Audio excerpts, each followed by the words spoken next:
IT has a hold on my computer right now for just a minute.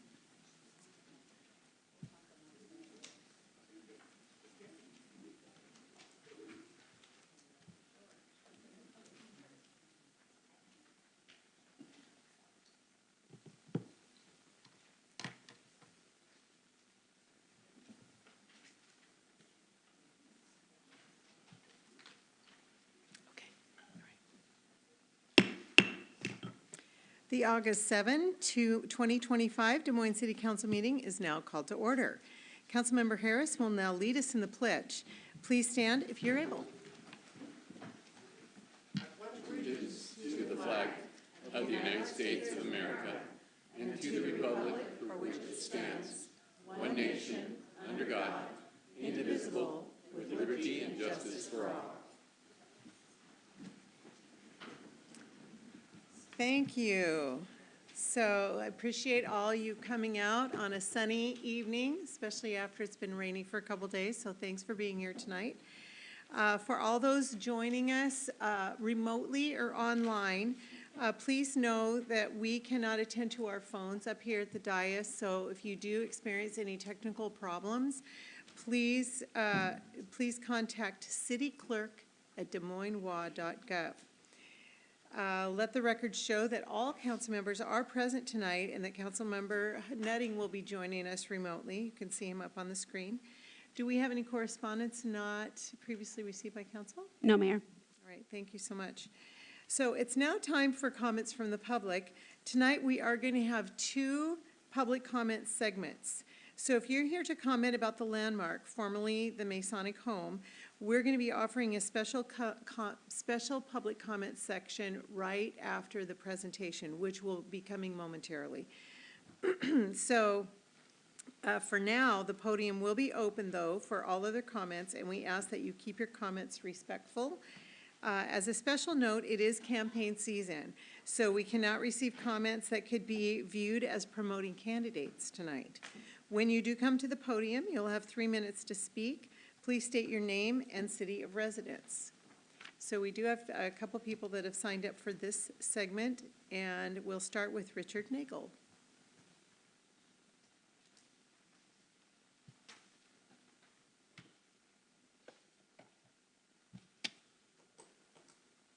Okay. Thank you very much, council members, for giving me an audience. I'd like to start with I had moved to Bayshore Condo in Redondo about 4 months ago after about a 3-year rebuild construction costs, which were thousands of dollars. So I have a vested interest in protecting the investment into my retirement. I soon discovered the problem that my fellow condo dwellers have been dealing with for years, and now I join them in the battle for preserving our quality of life. So the narrative I'm about to present is probably very familiar to the police department, since I have discussed this problem with Chief Bowe when he visited our community at Wooten Park a few weeks back. The issue involves excessive amount of cars cruising along the beach where the cars have modified mufflers and at times sound like fireworks or even gunshots. This occurs primarily after sunset until after 11 p.m. and sometimes later. I've had this loud exhaust popping happen at 2 a.m., which woke me from the startling noise. So all of this information is probably a matter of record since I have expressed this to several dispatchers when I called to report on the activity occurring. Others in the neighborhood have expressed similar frustration through other avenues, like directly to the city council. That would be you folks. I understand that there's a new ordinance being considered. We have ordinances 1595 and 1747. One deals with noise and the other deals with racing. These laws are passed and the signs are placed. Both of these could define cruising. So it seems to me that a new law on cruising seems redundant. It only defines the number of times an individual violates 1595 and 1747. And unless the law is enforced, it's just rhetoric with signs. So I think in my effort to capture these offenders, I used my phone camera, and they end up going north, and they are coming at such a speed I can't get the video clearly. So what I end up doing is I notice the car, and then as they make the turn around and come back down south, back across the beach again, I will capture them because they have to wait for the light because there's traffic backed up. So they're captured on my pictures. I got them there. I have captured 13 videos, and I sent them to Corporal Morris. So I just want to say there are a lot of offenses that have occurred. But I just want to know if this new ordinance is not enforced, I mean, it really is going to be kind of meaningless. And I just want to know, who's it for? Is it going to protect us citizens to give us a better quality of life? I guess that's it. I have more, but that's it for now. Thank you. Thank you, Richard. Next up, Barbara Callender.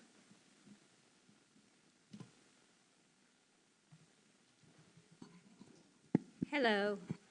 Can you hear me? I'm a little short. My name is Barbara Callender. I live here in Des Moines, in Huntington Park, down 248th off of Marine View Drive. And I just wanted to speak briefly about the issue of transportation and specifically transit in this town, and particularly transit or lack of it where I live. One of the pluses when I bought my house was that there was a bus stop out front. At the time, it was only a rush hour only bus, but it was of some use to me. And then during the pandemic, it went away, and now we still have the bus stops. They're closed over. Also, we now have a shuttle bus that runs from downtown Des Moines up to the light rail.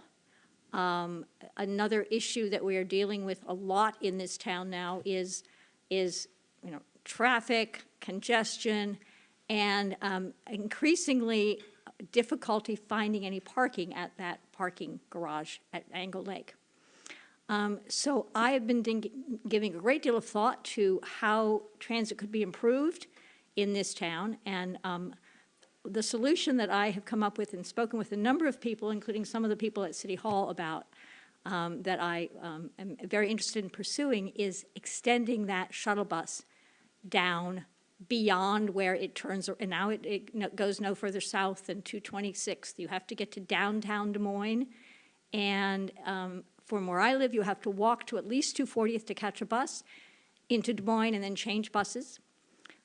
Extending it down at least as far as Huntington Park or possibly to the state park would have all sorts of benefits, including to people who live in Judson Park, which does have a bus stop out front, but you again have to change buses.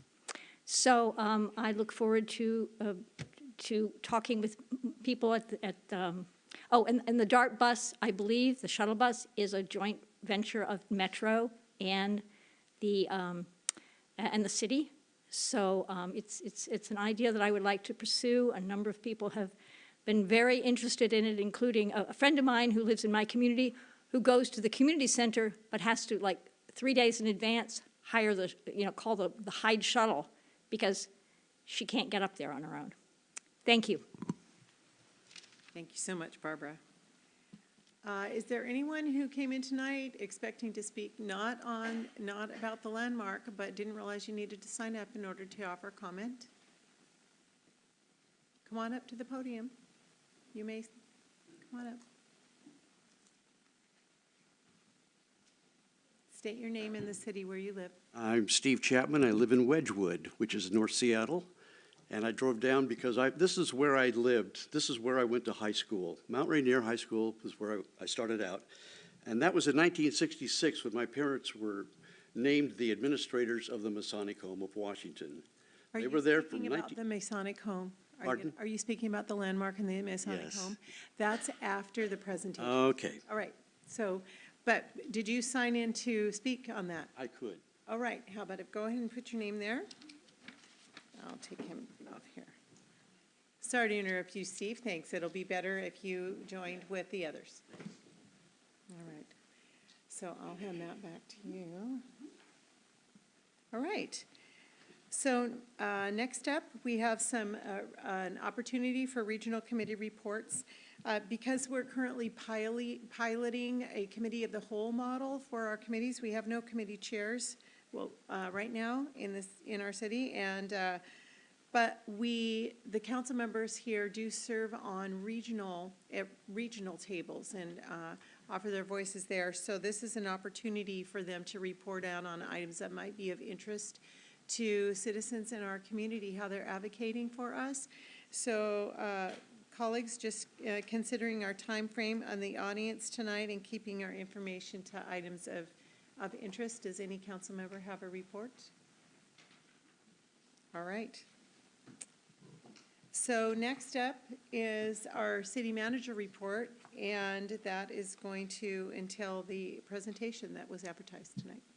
Go ahead. Thank you, Mayor. As Rebecca comes up to the podium, our city attorney, Tim George, would like to start. He has some comments to make. Thank you, City Manager. So we have received preliminary paperwork for an appeal on this matter, so now we would call this pending litigation. Generally, we don't comment on pending litigation, but in an effort to be as transparent as possible, we're holding 2 public meetings on pending litigation, but we do have some parameters. The presentation tonight is going to be factual and informative. We'll be listening to questions from the public as well as any questions from council members, but we will not be providing responses tonight. We'll be writing those down. We'll be working with the consultant team that helped put this EIS together, and we'll be providing written responses that we can put on our website so that everybody can see. And that's so that we're making sure that our responses are accurate and concise. Finally, the City Council will not be voting tonight. They will not be making a decision on the EIS or the underlying permit application. The City Council has not had a role in the decision-making process. It is entirely administrative, and there has been no council involvement. The council has been advised from the beginning of this process to refrain from making public comments or relaying opinions, as it could be seen as an attempt to improperly influence the administrative process and could subject the city as well as individual council members to additional litigation. So with that, I'll hand it back to our city manager. Okay. Thanks, Tim. Our plan is myself as the city manager and Rebecca Deming, who is our community development director and our SEPA official. We're going to go through the presentation that provides a summary of both the report and some history on the property, and then obviously it'll be open up to public comment. So she and I are going to sort of jointly do this presentation. So this is what we're going to be covering tonight, and as Tim said, it's really important to us that we are as transparent with the community about this final EIS as possible. We recognize how invested the community is in this property and in this project, and it's important to us that you're informed and that you can trust that we're trying to be as upfront with you as possible, even when the message is not easy to share. So this is what we're going to be covering tonight. So many people in this room are incredibly familiar with this property. That's what brought you here. But, you know, I feel like it would be remiss to not mention what an iconic presence, obviously, the Masonic home has had in Des Moines for decades. Many in the community have hoped it would be preserved, and for over a decade, the city has supported those efforts. Unfortunately, the report we will present tonight includes some really tough news for those of us that had hoped the main building would be restored and redeveloped. The assessment has found that the structure has significantly deteriorated, and restoring it would come at a very high cost. We will share the details of that report in this presentation. Additionally, the report does identify a variety of mitigation measures, including ways to preserve some elements of the site and provide public access to the grounds so that we can honor the history of the site and keep it accessible to the community. So since 2013, the city has supported preservation and redevelopment options for the main structure. City staff through the years have met with numerous potential buyers to help answer questions and talk about the building. We've explored preservation strategies with our state legislators. We have looked into federal and state preservation programs. And then, of course, many of you will hear preservation proponents in our community have also sought ways to preserve the building. Despite these efforts over the course of about 12 years, none of these efforts have yielded a viable pathway to preserve and reuse the main structure. I'm going to briefly walk through some of the key proposals that the city has seen over the years, just to sort of give some history. So back in 2009, the Masons proposed turning the building into assisted living units, but determined it was not financially feasible. At that point, the Masons decided to sell the property. In 2014, Palace Construction considered, so it was on the market this whole time. And so in 2014, Palace Construction, which was a potential buyer, considered developing a casino and tourism center, but backed out due to the high remodeling costs. Between 2015 and 2017, Fall Development looked into creating a single-family residential project, but that effort was also abandoned. From 2017 to 2019, Urban Work Lofts proposed converting the building into live workspaces, but again, the cost of rehabilitation made it infeasible for them. And I am frequently asked about McMenamins and whether or not they've looked at the property. They have looked at the property. We have found, several years ago that there was quite a bit of, they've toured the site, looked at it. They ultimately chose not to invest or pursue the project. So ultimately, the Masons concluded preservation and reuse was not a viable option for any buyer, and they applied for a demolition permit. In 2019, Zenith Properties LLC bought the property. And so the pending demolition permit application transferred to the new buyer. So where we are now. The EIS process has been completed after 3 years of drafts, analysis, and public input. And as a reminder, the EIS process is prescribed by the state of Washington. And the purpose is to assess potential environmental impacts of significant action on a piece of land. So why and when do you need to conduct an EIS? Because we don't do this for every project. This is required when you have a project that is of the size and complexity that the action to the land may have significant environmental impact. So examples of other developments in the community that have gone through this process are the new wings on Judson Park. When those were done, they went through the EIS process as well. So the EIS is conducted by a specialized environmental consultant. I've also seen questions of who did this, was it city staff? It is not. A third party is hired that has expertise in these areas, and they conduct the analysis and do this report. The EIS identifies viable alternatives to the property owner's requested action, which in this case they requested demolition, so the report looks at alternatives to that. It looks at measures to mitigate the impacts of the action requested. And then the staff, the city staff, our SEPA official, use the results and findings in the report to guide the decision-making on that demolition permit application. So I want to note that this process does not legally compel the property owner to state their plans beyond what is requested in the permit. So I'm not going to go through all of this. It's very bureaucratic, but I think it is important to sort of talk about what happens during the EIS process. It starts with an agency receiving an application and determining that the project or the ask is so complex it would need an EIS. Then there is participation by the public or tribal governments or other local, state, and federal agencies that comment on the proposal. And this is when the initial comments of, well, look at these things instead, or these are the concerns I have, are made. All of that public comment is brought together and analyzed, and then that is what's used to sort of guide, okay, so we're going to do this EIS report. What all do we need to study? What are all the questions we need to answer? So the city hears those concerns from stakeholders, uses those to inform the study and analysis that will be done. At that point, a third-party consultant with expertise in those relevant fields prepares the draft EIS document. This analyzes all the different impacts of both the proposal as well as alternatives. There's all sorts of studies, modeling, other information in there. Then the draft EIS is presented, and there's a second round of public comments and input on that draft. Then there is more analysis done. Then that draft is modified and finalized, And then there's what we're calling the final EAS, which is presented, which is the report that we have tonight and where we're at. So this slide simply sort of shows the timing on that for this particular project. You'll see it really began in 2022. There have been several rounds of public comments that have led us to today. The demolition permit, by state law, a decision cannot be made on that for 7 days until after the point where the report is released. So the report was released on July 31st, and we anticipate the demolition application permit decision being made tomorrow. We're going to talk about that in a moment in this presentation.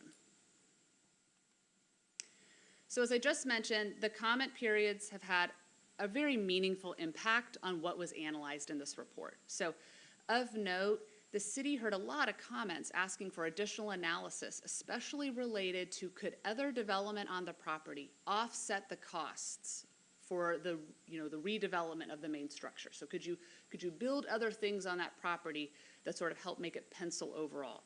And those very comments are what drove all the additional analysis and study that was done this last round. And Rebecca's going to go through some of those findings in a moment. So the specific public input we received has directly led us to do more analysis, to dig deeper, and ensure the report was thorough and looked at the most feasible development alternatives. As you can see, the city received 314 letters, but more than that, there's 728 distinct comments that we received. Every single one of them is listed in Appendix L, as well as the response to that specific comment. I think everybody in this room is familiar with the property, but it is a little over 30 acres. So sometimes when you drive by, I think there's not a sense of how large the property is behind the building. And it does include the list on the screen of all these different structures. The demolition permit that the city received is to demolish all of these structures. So that is what the permit reviews. Okay, I'm going to let Rebecca take the next few slides. Yep. When a proposal from a private project on a specific site, like we have here, the lead agency, which is the city, is required to only evaluate a no-option alternative and the application alternative, which is demolition in this case. However, the city reviewed 3 different alternatives.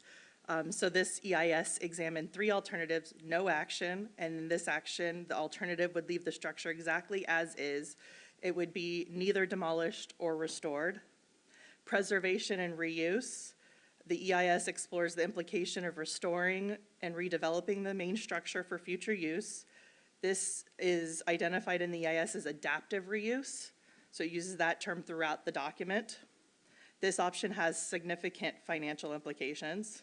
As Catherine just mentioned, based on community feedback on the draft EIS, the final EIS includes an additional analysis of a second preservation scenario that might offset those preservation costs, and we'll talk about that analysis in a moment.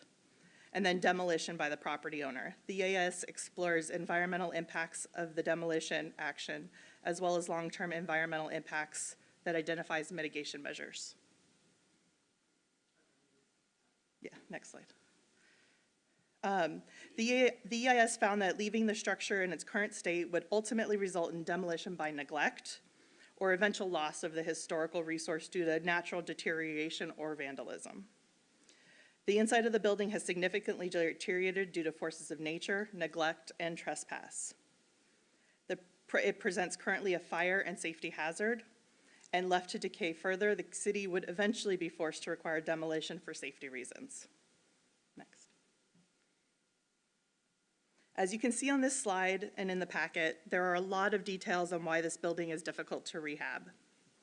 Costs are higher, there are less leasable area because of the way it was originally designed.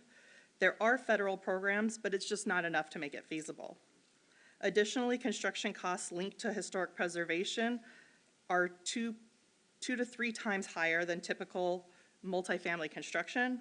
Preservation funding and incentives that are currently available just do not offset the costs associated with preservation. Here are some figures that illustrate the financial barriers. We looked at 4 different potential uses in the feasibility study, whether the lodge is converted to senior housing, which has the lowest gap after subsidies, or mid-scale hotel, which would have the highest gap. The rental rates to make a project work for housing are over 10,000, would require over 10,000 a month for just a 1,000 square foot apartment. And for a hotel, the average daily rate would need to be over 230% above the average market rate to make this financially feasible for reuse.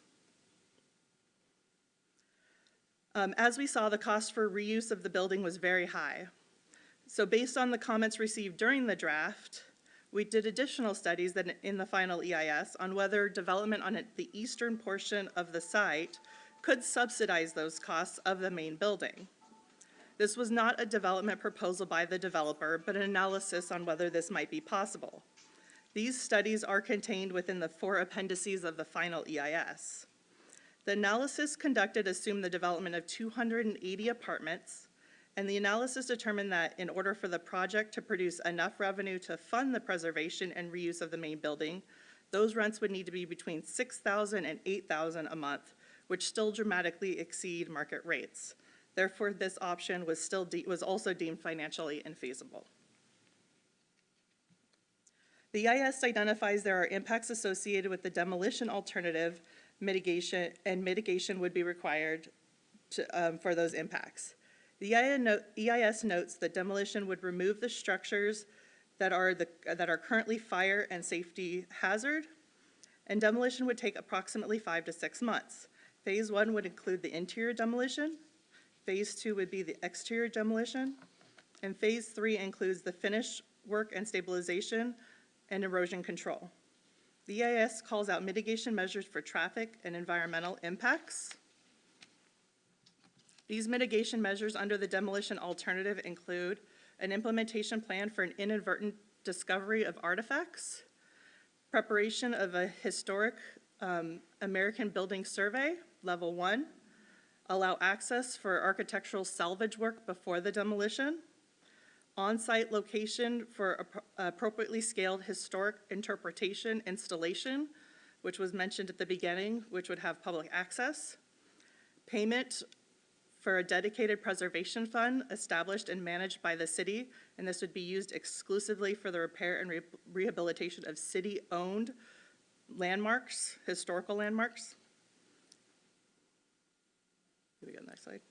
Preparation to prepare and implement a construction noise reduction plan, measures to limit sediment inputs to waters during and after construction, pre-construction bald eagle survey, and then implementation if some are found. Implementation, again, of the bald eagle guidelines, trees marked not for removal and protected. And the last slide on this one. Implementation of a stormwater pollution prevention plan, and then cleared areas replanted with native species to stabilize the soil, and implementation of a construction management plan, including truck haul routes.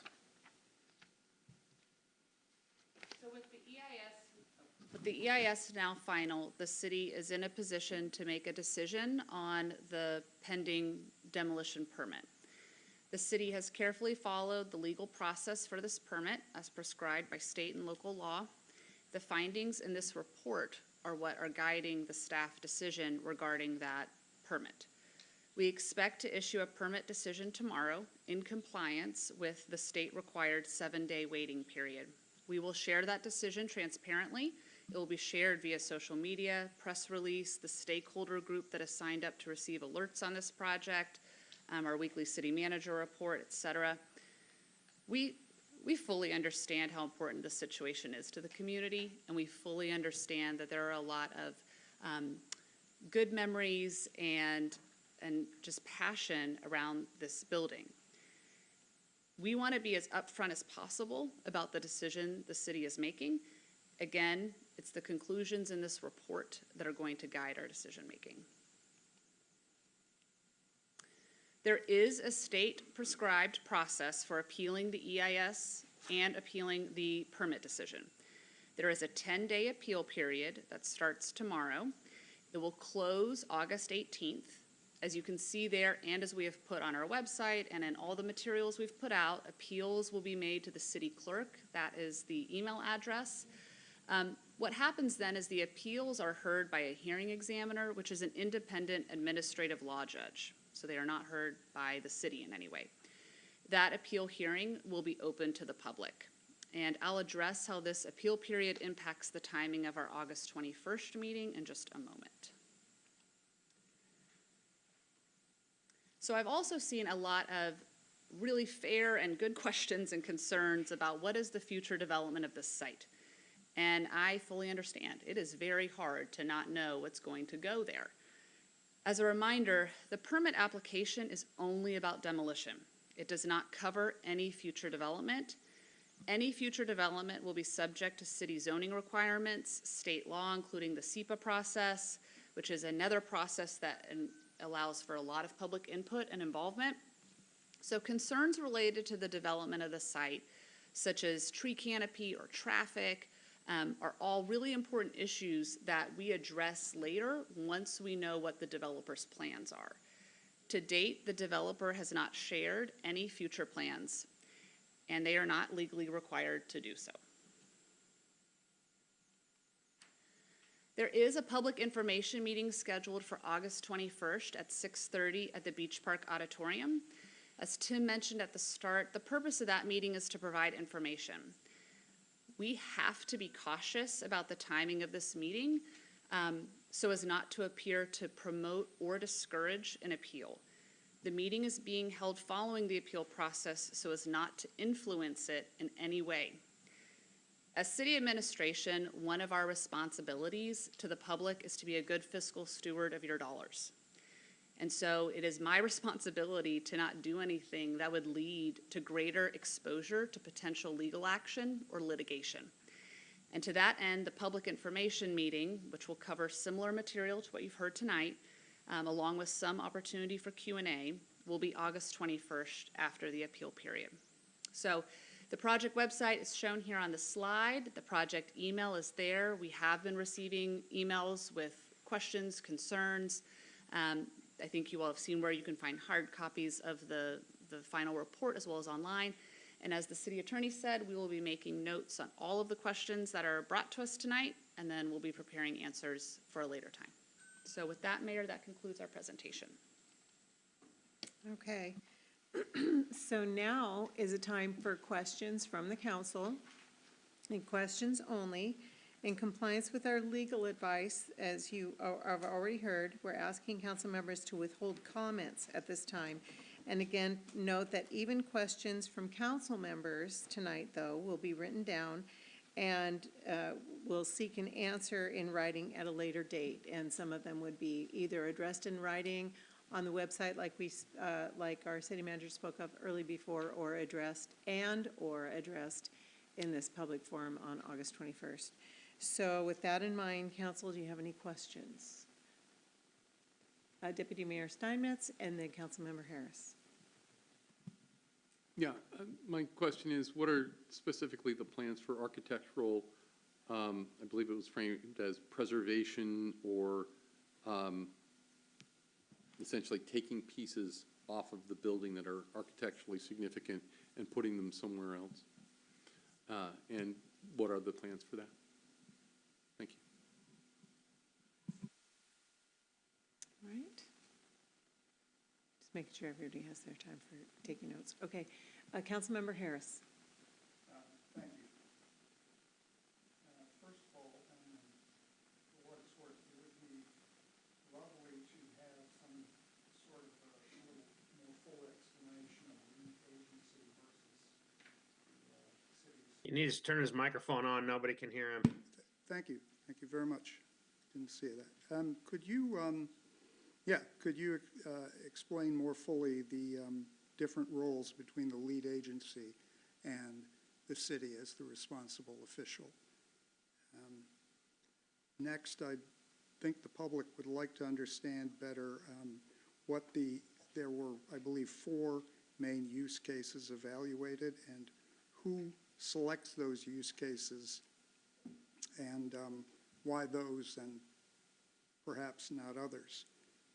And I think the number one question that I get is, why is there no requirement as to the development plans going forward? And as a follow-up, is there something on the next project that the city could do to require developers to be more open as to what their ideas are? Because I think it is that lack of understanding. It's this piecemeal approach that is discouraging. Let's see here. Is it, what are the possibilities for, I mean, I see the zoning now, but what are the possibilities for changing zoning between now and, you know, when they break ground? That's it. Okay, any other questions? Councilmember Nutting, are you good? Okay, Councilmember Grace Matsui. Hypothetically, if the property were to be demolished, and I see on the slide that it may take up to 6 months for that to occur, how soon would the next permitting process be initiated if the owner wanted to move forward with some sort of other development? And I'm looking for how quickly will we know what the plans were hypothetically if this were to be approved? Thank you. Councilmember Nutting, and then Councilmember Harris. Thank you, Mayor. I just thought of something. The demolition of the interior portion of the building seemed to take up the most time. My question is why is that the reason? Is it because of the materials that were used back in the early 1900s to build the building, basically asbestos-laden materials, lead-laden materials, and that kind of stuff? So is that what makes it most cost prohibitive to remodel the building, and why it's going to take the most time? Thank you. Councilmember Harris. Thank you. I noticed, you know, several plans for, I guess I'd call them mitigations. How were those arrived at? Why those? And what was the process? What was the negotiation that arrived at those? And as we head into the next round of permitting, hypothetically, as my colleague said, what other opportunities are there? Is this a one and done kind of a deal, or are there mitigation options at each of the subsequent steps, hypothetically? Thank you.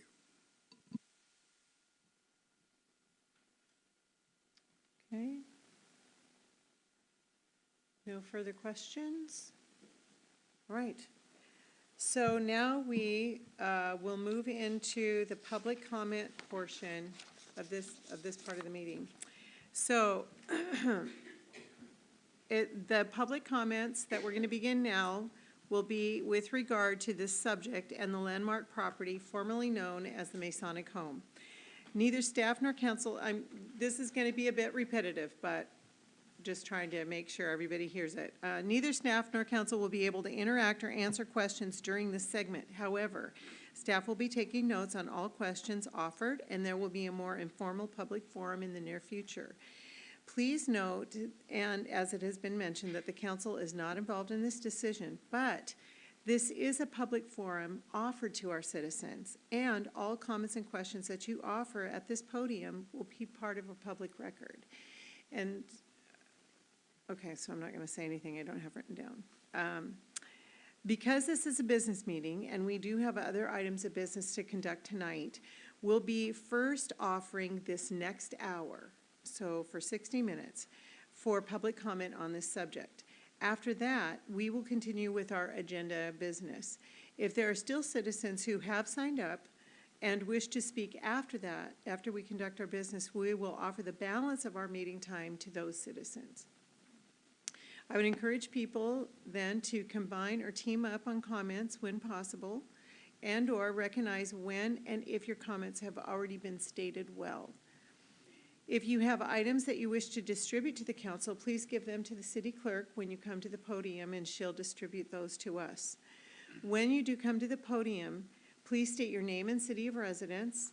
We ask that you keep your comments respectful and that the audience please refrain from clapping, shouting, cheering, or booing during citizen comments.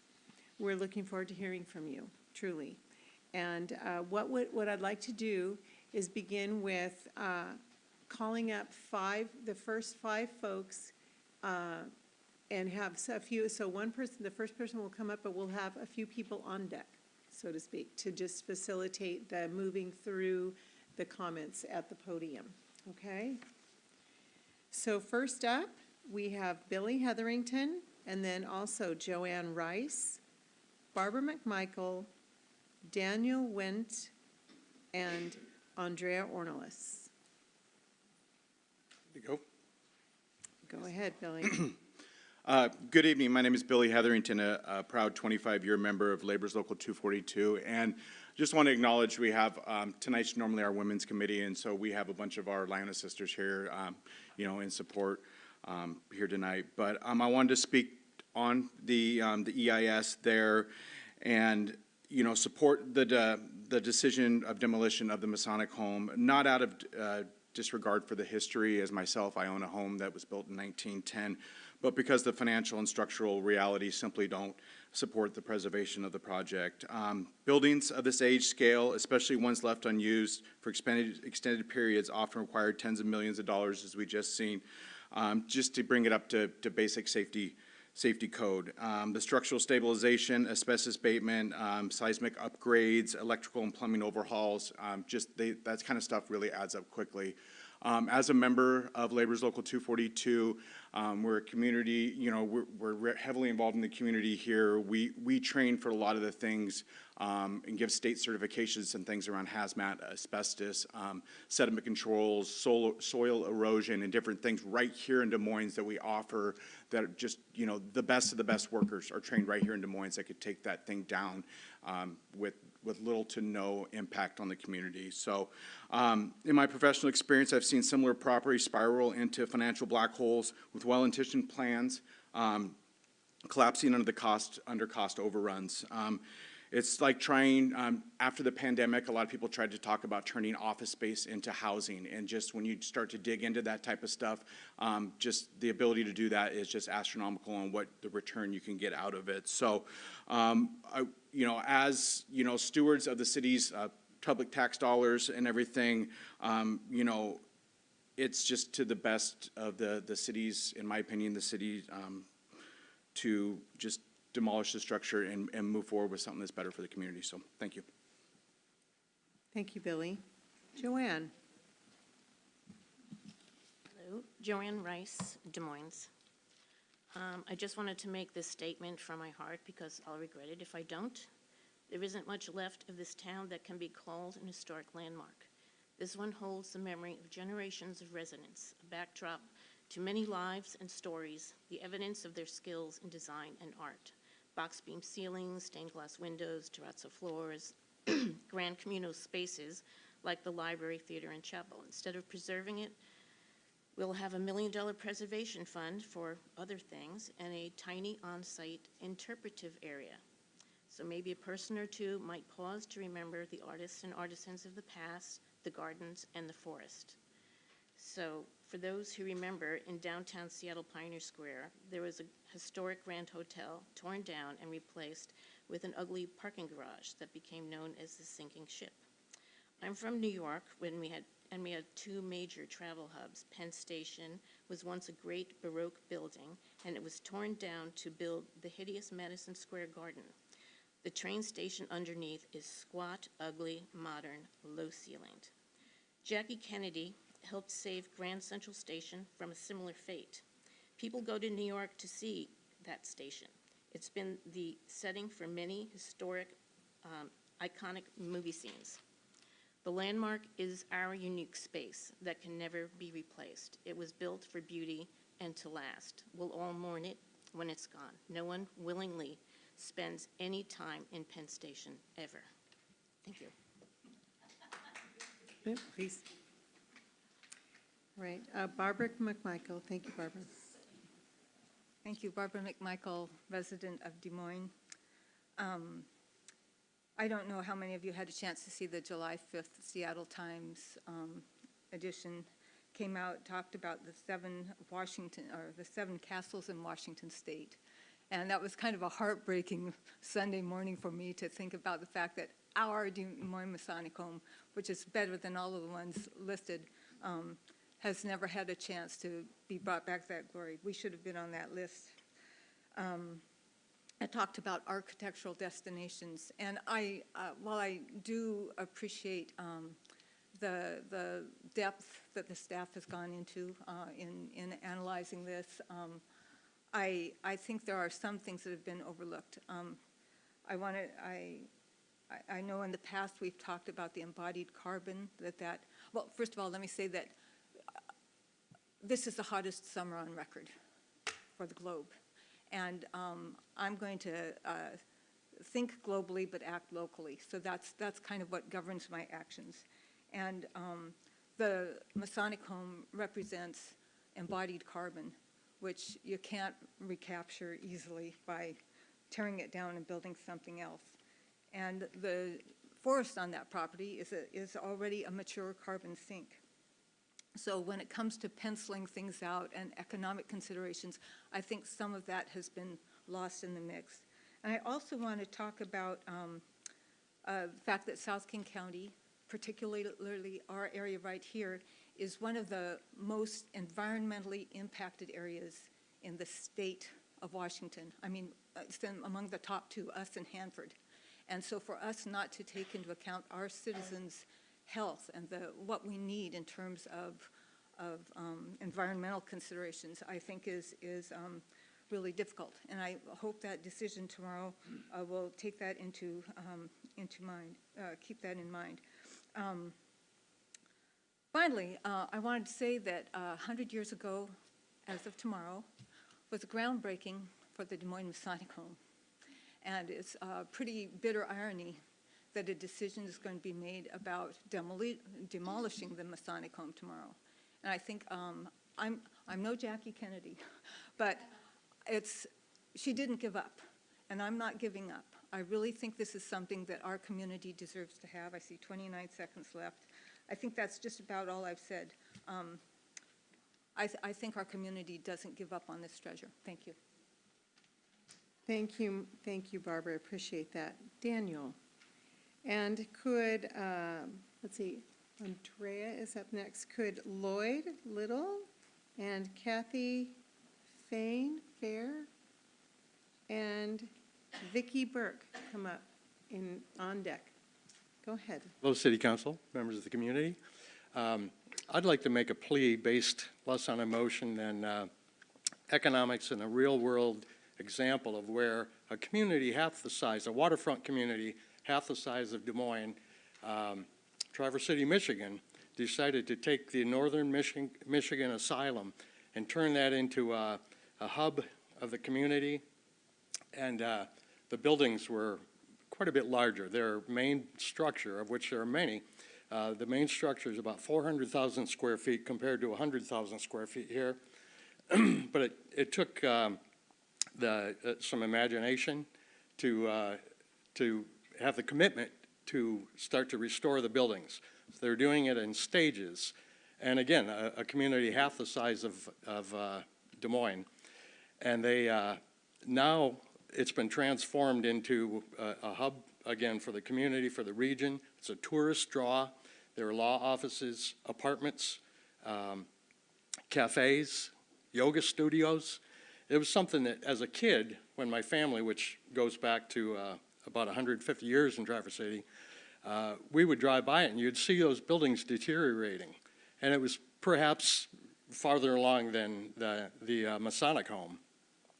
But it took a public-private partnership to realize the potential for the area. Now it's a big tax base for the city, and it draws people in from all over. I've seen friends of mine posting pictures from the restaurant that they went to.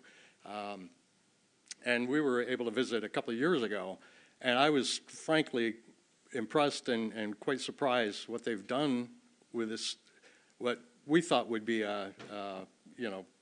razed to the ground. And so I'm encouraging everyone with a stake in this to try to envision the economic possibilities and getting over the investments to make that commitment to help the future of Des Moines and create something that could be bigger than just an empty building. So, thank you. Thank you. Andrea.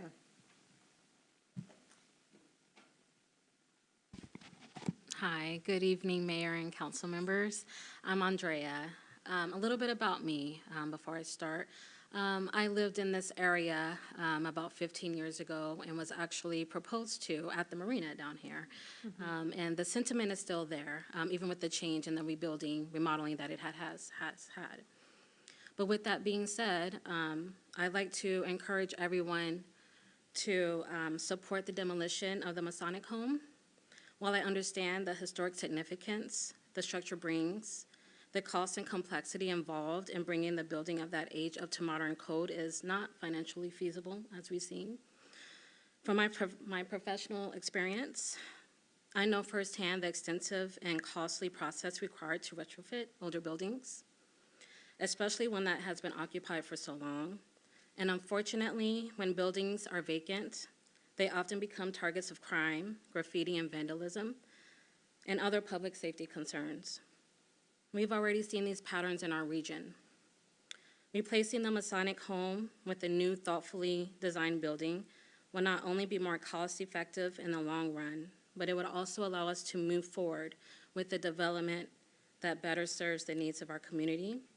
The sooner we can make that transition, it's better off for the public safety, the neighborhood quality, and its responsible use of taxpayer dollars. Thank you. Thank you, Andrea. Lloyd. Thank you, Mayor Buxton, members of the council, city staff, city manager, members of the community. I'd like to address my words tonight to the community, to everybody who supported the Masonic home, to those of you out there who are listening on the internet. You're what makes the higher consciousness of this community. And the Masonic home personifies that. If you drive by it and look at it, it speaks for itself. And there's nothing, even 50%, 10%, even 5% in this city that compares to that. It represents the very highest element of human consciousness. And as Barbara said, which will be tomorrow is the day they broke ground on that. And so we're part of a community-based grassroots appeal. We'll be appealing the final EIS and the permit to demolition. And we'd like you to be a part of that. You can find us on Facebook, Save Des Moines Masonic Home, GoFundMe, Masonic Home. We're in the Waterland blog. We're not hard to find, and we got a website, Preserve Landmark on the Sound, and we welcome all people. And so many people from all parts of this community and the surrounding community have been a part of this movement to protect and invest in that higher consciousness in our community. And we've got a strong case, and we welcome everybody to support it, and we'll be providing updates on those outlets, and you can talk to us in person, and we'll keep everybody up to date on how it's going.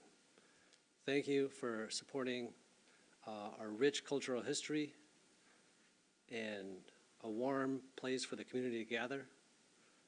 And what makes Des Moines unique, puts us on the map, and keeps and invests in that higher element of consciousness, which is the bedrock of a prosperous, positive wonderful society worth living in. Thank you. Thank you, Lloyd. Please withhold your applause. I appreciate that. Kathy, come on. Oh, there you are. Come on up. Hi, my name is Catherine. I'm from Local 242. The Masonic, I've done parades with my children that way, and it always ends that way. But in reality, the building, I really do support the demolition. As we look at it, it is strongly not in good standards. It is going to take a lot to rebuild. I feel like, honestly, we looking at this building, we looking at how it have not been used, and hopefully we can use it to something positive for mothers with children that's running away from or going to a safety network. I think that can be, but starting from the bottom and building up, maybe, I think that'd be great. We always can have something new into the community, but bringing it down, I think that's what's best for the building.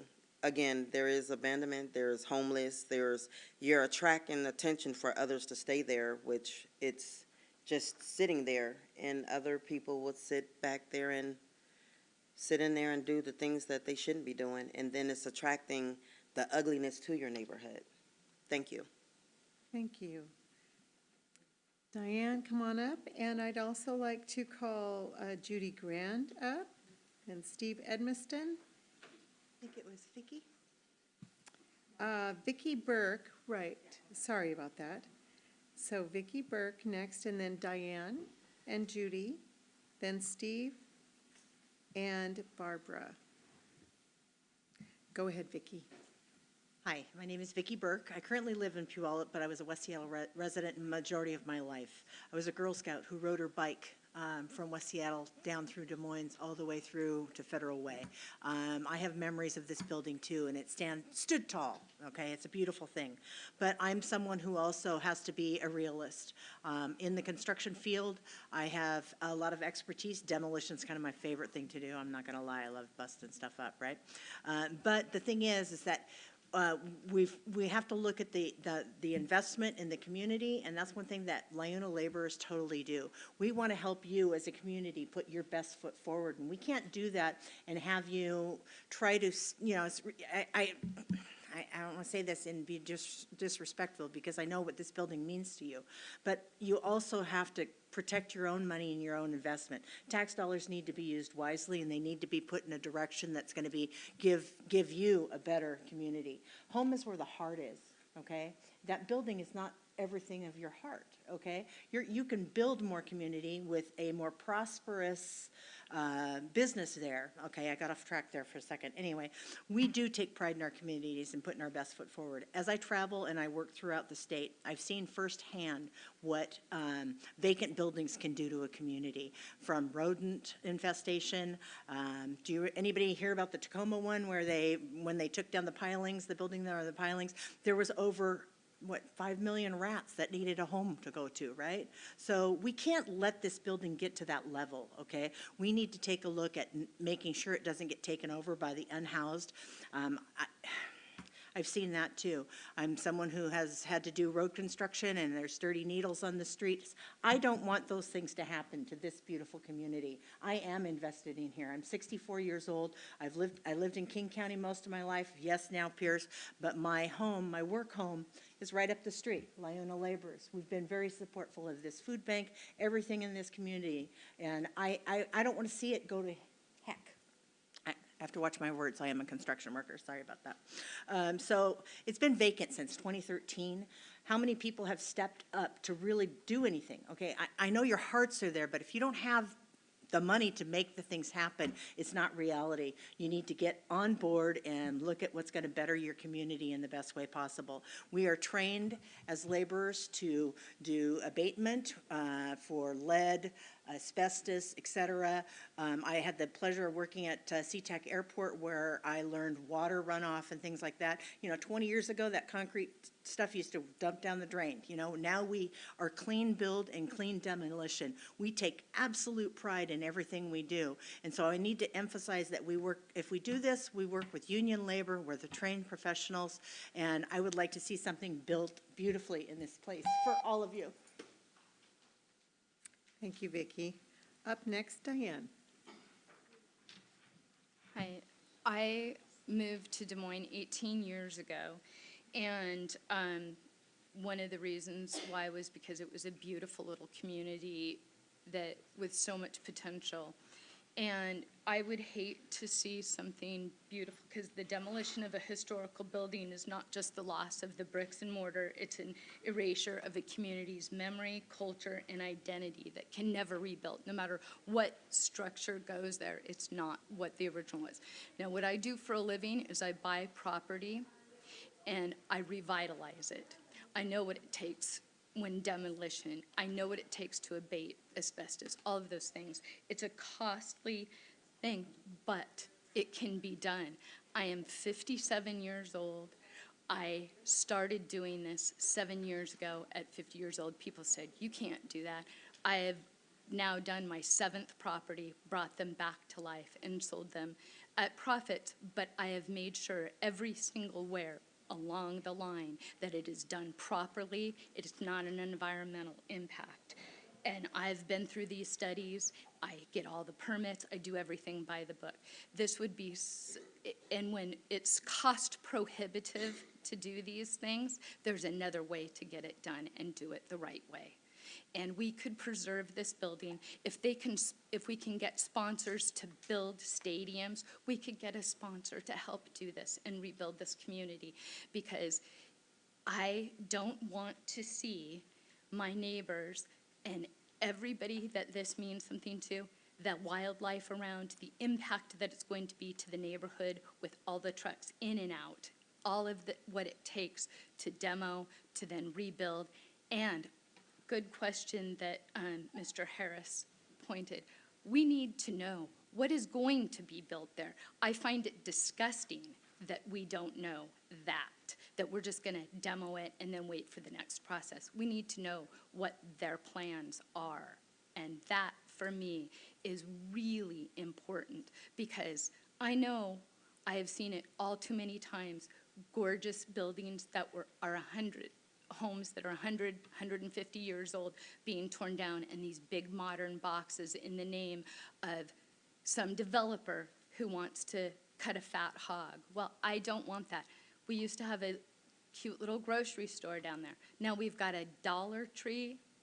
That I find abhorrent, that we would tear this beautiful building down. There's ways to get it done without it being completely demolished and then some other structure that nobody wants to look at. It's too rich in history. We need to preserve this building, and we could find a way to do that. We can. Thank you, Diane. Up next, Judy. Hi, thank you for your time. My name's Judy Grandy. I've lived in Des Moines for over 35 years. It's a wonderful, amazing place, but over these 35 years, I've seen lots of missed opportunities for the city of Des Moines, and this is another monumental one. And it's something that makes Des Moines a special place to live in. Whoever is tearing down, another point is, whoever is tearing down the Masonic home is depriving the community of a landmark that they've enjoyed their entire life.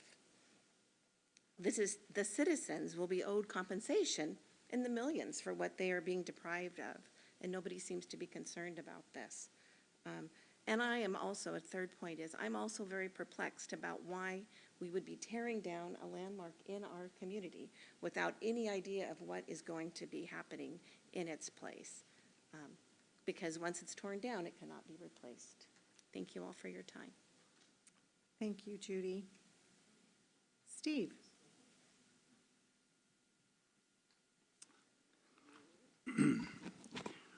Thank you. Steve Edmiston, City of Des Moines. Good evening, Mayor, council members, city manager, staff.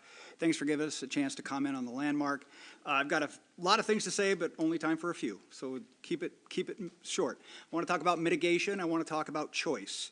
First, I want to thank the city for listening to all the public feedback and improving the mitigation plan that is outlined now in the final EIS. Here are two examples of how it got better. The Preservation Fund for Local Historic Resources went up from $697,000 to over $1.16 million. That's a big lift, appreciated, 70% increase. Second, we're going to have some kind of a structure to help us remember this historic structure. That's a little dubious in terms of what that's going to be, but it's better than it was because it wasn't there before. I like those things. These are material changes. They come at the expense of the developer. Those changes deserve recognition. Second, I want to offer a very specific thank you to the many citizens who've been speaking up and have wrote comments, asked questions, attended meetings, insisted that this project deserved deeper scrutiny.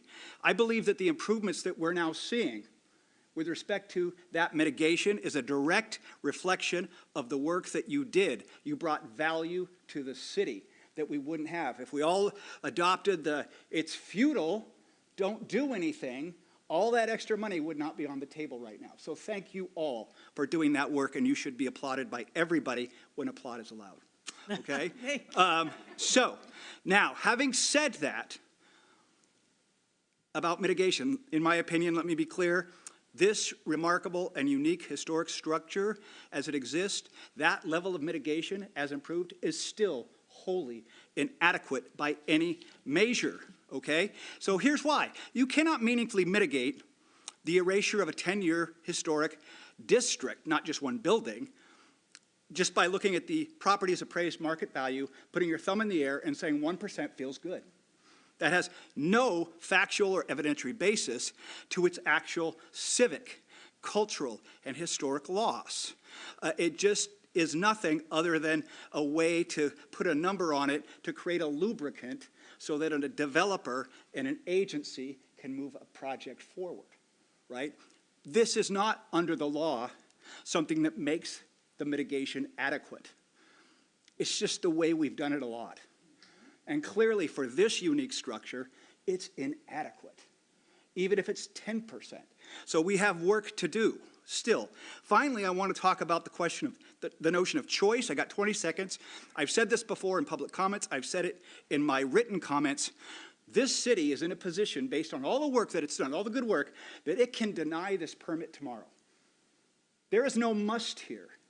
There is a choice. We've met all the criteria to deny. So the city now will have to go tomorrow. I'll take 10 seconds. We'll have to decide, are we going to permit? Are we not going to permit? They're thoroughly authorized to deny the permit, and I hope that they will explain to us, if they choose to grant the permit, the factors that they're choosing to rely on to grant the permit. Thank you. Thank you, Steve. Up next, Barbara Callender. And then on deck, I think it's Jose Ortizar. Is that correct? And Steve Chapman after that. Hello, I'm Barbara Callender, and I still live in Des Moines. I am very strongly against the demolition of this building, and very strongly in favor of preserving it in some way. I realize that, we don't know what the decision tomorrow will be. But I would like to speak a little, and I will not repeat what a lot of my other people who are also in favor of or against the demolition have said. But I would like to focus on one thing. Several people have mentioned how frustrating it is, how it doesn't make sense that we have no idea what is going to happen if the demolition is granted, what is going to happen after the demolition. A lot of people here have talked about community. It seems to me that the man, even though he's not legally, it's not required that he let us know anything about what he wants to do, it feels to me like it is very not community-oriented, the way he is behaving. I just don't, it just seems very, very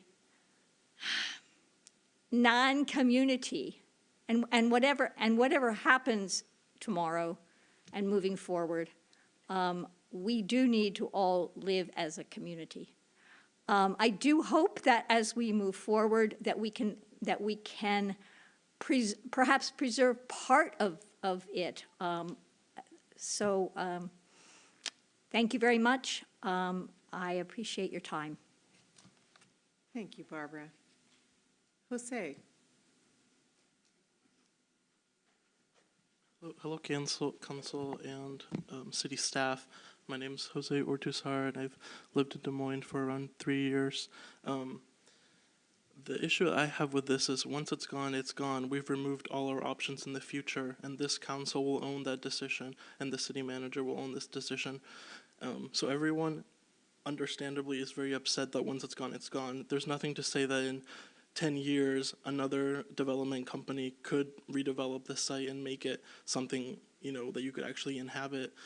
The other question that I had was, why didn't the impact statement look into just securing the structure and the facade and not redeveloping the whole thing? Because, in the study, it makes it seem like it's extremely economically unfeasible to redevelop the site if you, add homes or condos in the back end. But what about just keeping the structure there? So not having it redeveloped for inside use, but just keeping the structure and then developing the outside. Why wasn't that studied? And then the other thing I want to say is, I see like this big developer intimidating the city council and intimidating the city staff.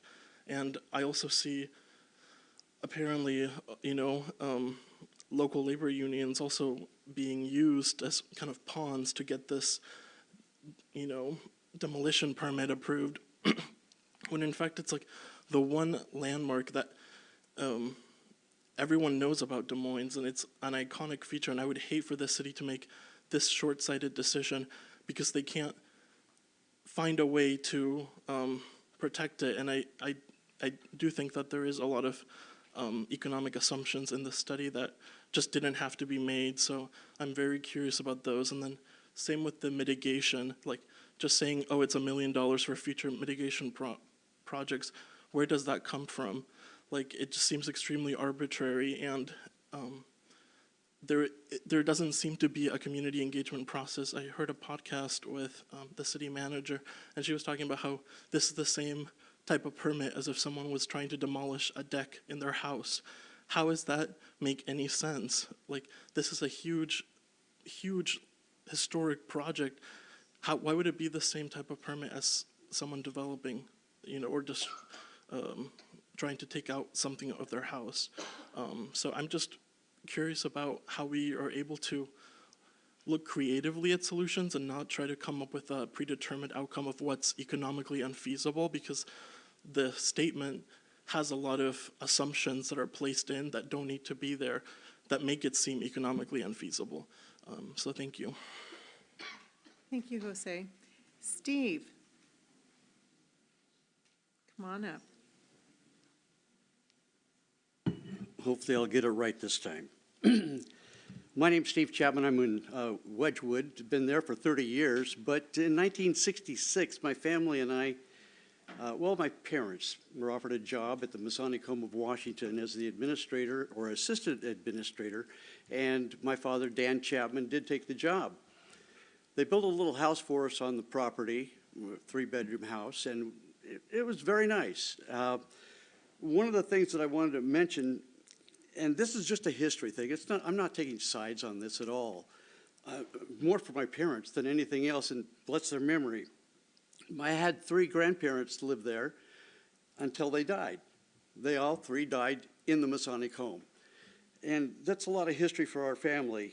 And I've had my brother was even the assistant administrator here in the 80s for a time. I spent a summer as a night watchman here. And I'll tell you, I know about every inch of that building. a couple times over. And it's a very nice place. And I could always tell when I hit the second floor because I'd smell the lotion that men would wear because of the pain, you know. And I also remember when I get up on the 5th floor on the south end, the hair on the back of my neck would always raise up. I'd always heard stories about what happened or who was in that room besides the person who actually lived there, because that person who actually lived there would tell us stories about it.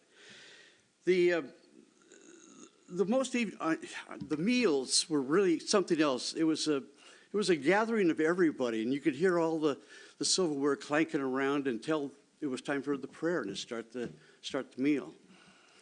And then our family would hold would hold the prayer, and after that we'd go into our own private dining room and have a meal. It sounds bigger than it was.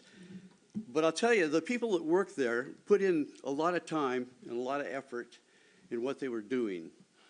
And we had a small 3-bedroom house on the property, and earlier I'd say, I don't remember the exact date, but it was a kind of a shock to me to watch my house being burned down that I had grown up in, so that the Des Moines Fire Department could have some practice. Still video on that. And more than anything, I just want to have you guys remember what it was all about. And the thoughts were there for everybody. They gave up everything they owned in order to have a residency at the Masonic Home. You can't have any money. They would pay you to live there. About $16 a month back in the 60s. Wasn't a lot of money, but it was what they did. And I just hope that everything works well, and I'm going to miss the landmark. Thank you. Thank you, Steve. So I am going to make this offer. If there's anybody, is there anybody in the room who came in tonight wishing that they are wanting to make comment about this subject and didn't realize that you needed to sign up in order to do so? I'm going to give you that opportunity right now. Okay. Well, thank you all very much for sharing your stories and your thoughts and your history and your passion. And I do want to say especially thank you for those who wanted to clap at different times. I do need to honor the passion and the thoughtful eloquence of some of the testimony tonight. So that's not the same as allowing everybody to applaud, but some of these testimonies tonight were very impressive. So thank you. All right, I'm going to pass that to you guys. So next up, so that's the end of this part. We've taken notes and heard everyone. So I am going to allow, if some of you would like to exit now, we are going to conduct the rest of our business.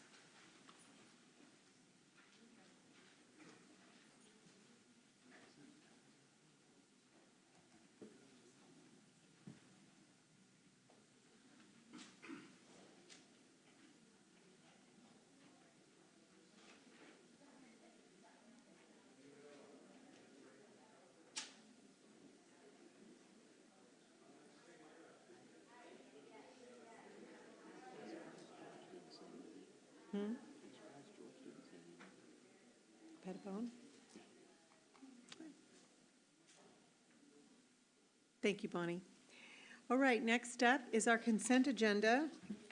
We have a whopping 2 items on it tonight. Would the city clerk please read the consent agenda? Item 1, approval of vouchers. Item 2, approval of minutes, and that concludes the consent agenda, Mayor. Thank you so much. Do I have a motion? Councilmember Nutting. So moved, Mayor. Do I have a second? Councilmember Mahoney for the second. Is there an item that the council member wishes to pull? Any council member? All right. All in favor, raise your right hand. It passes 7-0. Next up is some new business that we have. And the first item under new business is our comprehensive plan update, and I think we're inviting Community Development Director Rebecca Deming up. The purpose of this item is for the council to consider the transportation element of the Des Moines Comprehensive Plan. And so first we'll have a presentation.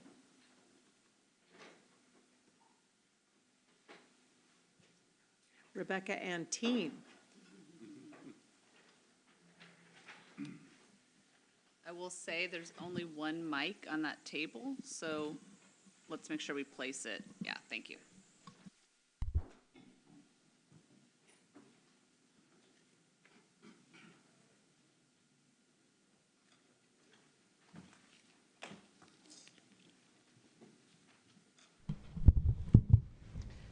Thank you, Mayor. Council, today I have the team, Tommy, and our consultants from Fair and Pierce here today to help me with this transportation element and any questions you may have. As we discussed at our previous meeting, the comp plan is required to have a periodic review every 10 years under the Growth Management Act, or GMA. This deadline was originally due last December. The Des Moines Comp Plan includes 11 elements, or 12 chapters when you include the introduction. In June, we went over the housing and land use element, and today we will go through the transportation element and its proposed updates. This is the last chapter. So assuming there are no major concerns, and we will hope to bring back the entire comp plan for public hearing next month. This comp plan is a 20-year high-level policy document intended to articulate the community's goals, objectives, and policies. The comprehensive plan's policies can't be achieved without implementation measures like regulations, initiatives, and programs. The council's role as the approving body of the comprehensive plan is to ensure that it meets the vision of the city. Are there any additional goals or policies that should be added? Are the existing policies that need to be changed?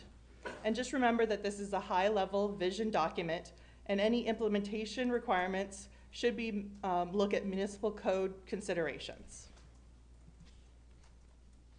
Staff's role in this periodic update is leading public engagement, updating comp plan text, reviewing, and making recommendations to council. Tonight's chapter of is the transportation element. This element is a little different than the other elements, as it does not have a direct red line version that we provided you from the 2015 element, due to the type of update and studies that are required as part of this transportation update. As mentioned, we brought our consultants from Fair and Pierce here to assist in presenting and answering any questions you have on these studies. They will give a brief overview of what this chapter is about, major changes within the element, and then we can go into the sections and policies that council would like to discuss.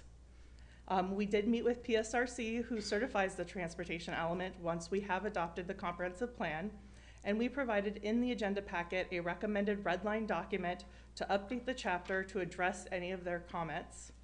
And staff plans on using that version tonight to discuss any additional changes council would like to see within the chapter.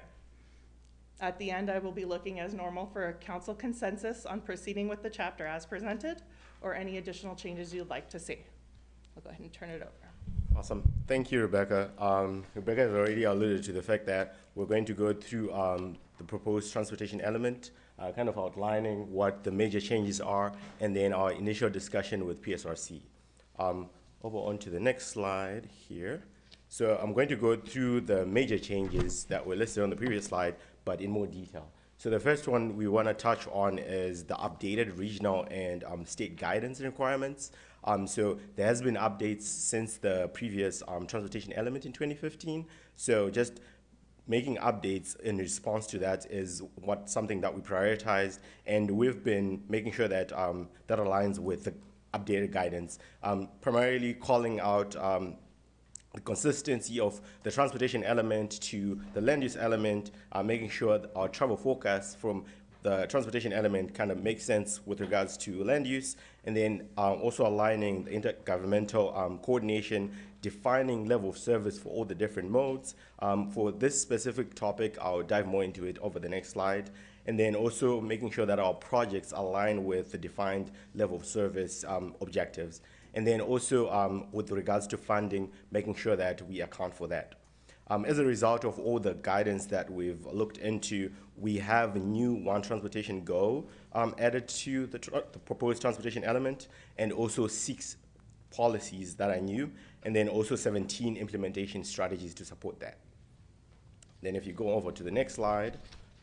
So on this slide here, we speak more to the different modes, trying to make sure that we account for the level of service for pedestrians, for bicyclists, for transit, for vehicles, and also for freight. This aligns with the new guidance that we've received through the Department of Commerce, and just making sure that with this approach, which is more holistic, it accounts for the fact that we're looking at the transportation system as a whole and not individual modes. And this expands what was previously done for most jurisdictions, where we're primarily focusing on vehicles and the delay that they incur. So thinking more thoughtfully there. And then if you go to the next slide, here the information that we have on this slide is a little bit more technical, but we wanted to make sure that we account for the new forecast that we developed from the travel demand model, which is a tool that we use to project into the future how much volumes are going to be on the roadway, and then also accounting for any collisions that have happened over the past 5 years to get an understanding of trends and how we can address those. And then lastly, making sure that we have a priority list of projects to address the needs of the city, and then making sure that there is funding available to accommodate that. As I mentioned, we met with PSRC and discussed their initial concerns that they provided, and I attached their final formal letter after that meeting. And so now I'm going to go ahead and open the chapter, and we will go through any questions, comments, or concerns you have, as we have in previous chapters.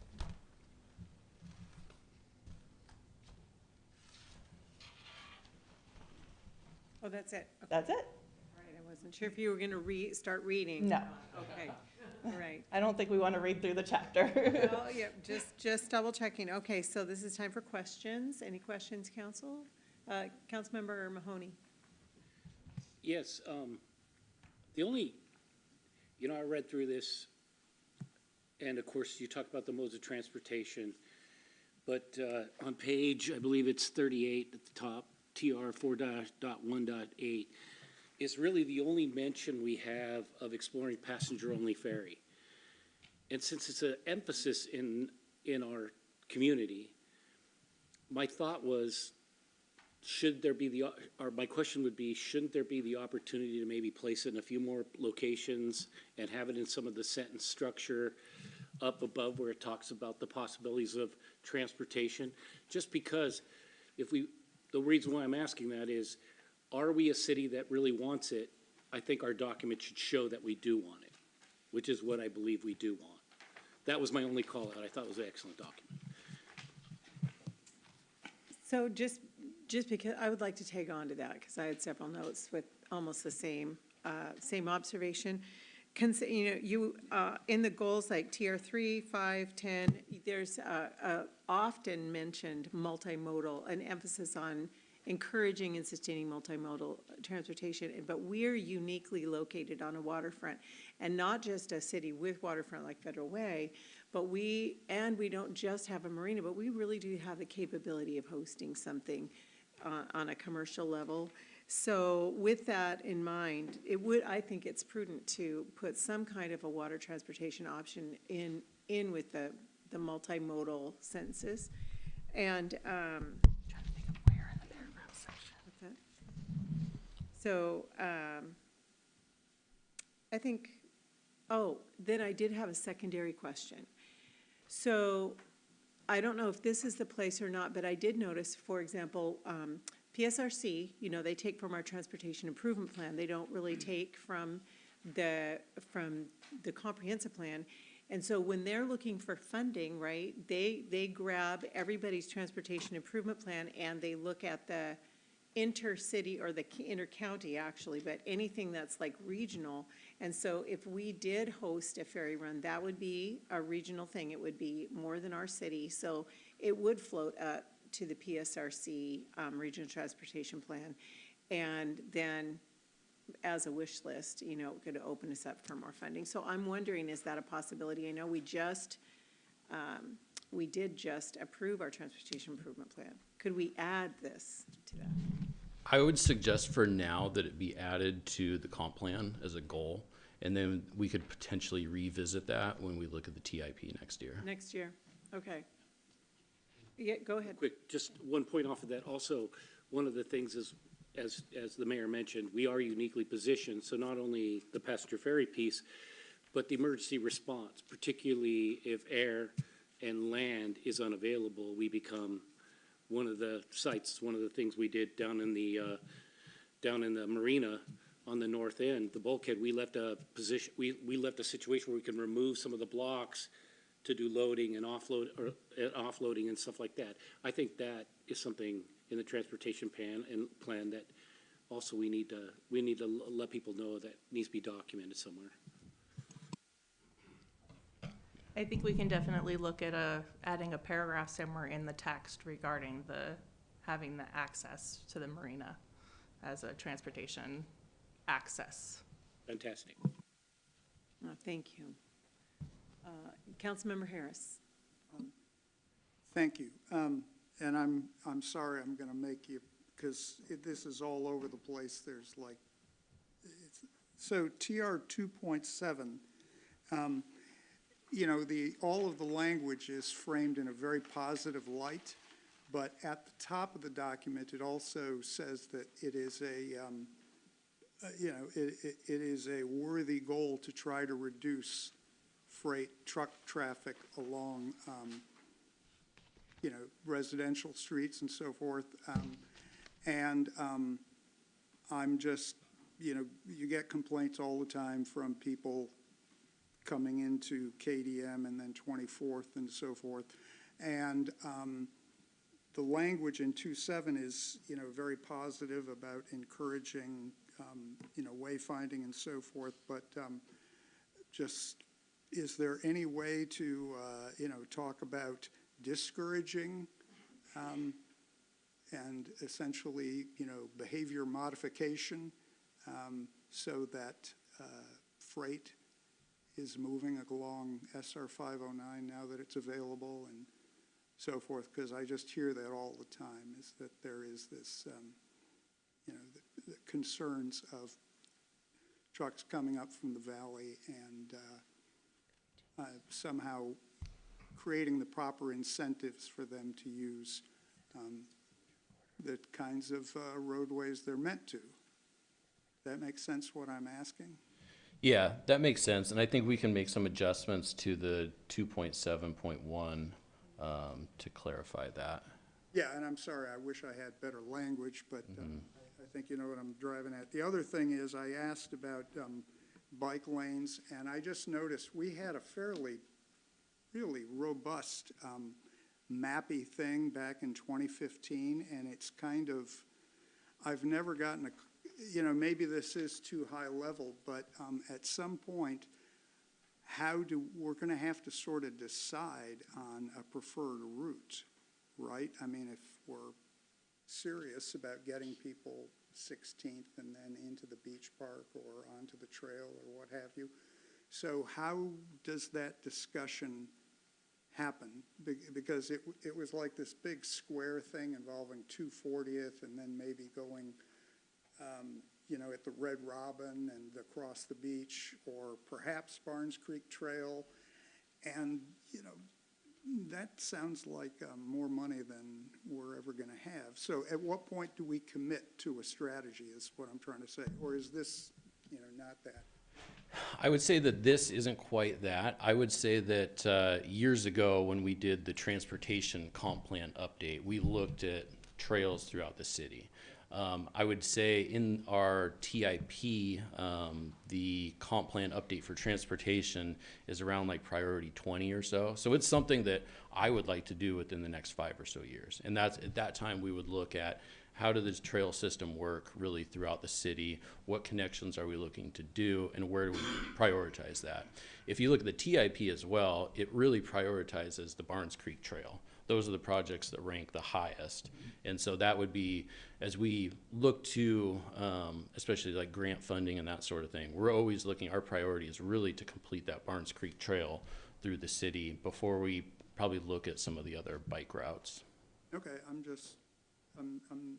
not gonna beat on it, anymore, except that, since the ultimate goal is to, obtain some kind of funding, at some point, it's just like, okay, where are they gonna go? And I always look at 24th and KDM and think about, okay, getting people down there, and sidewalks, or is it 16th to 40th and over? And, and I'm dying to know which way you're gonna go.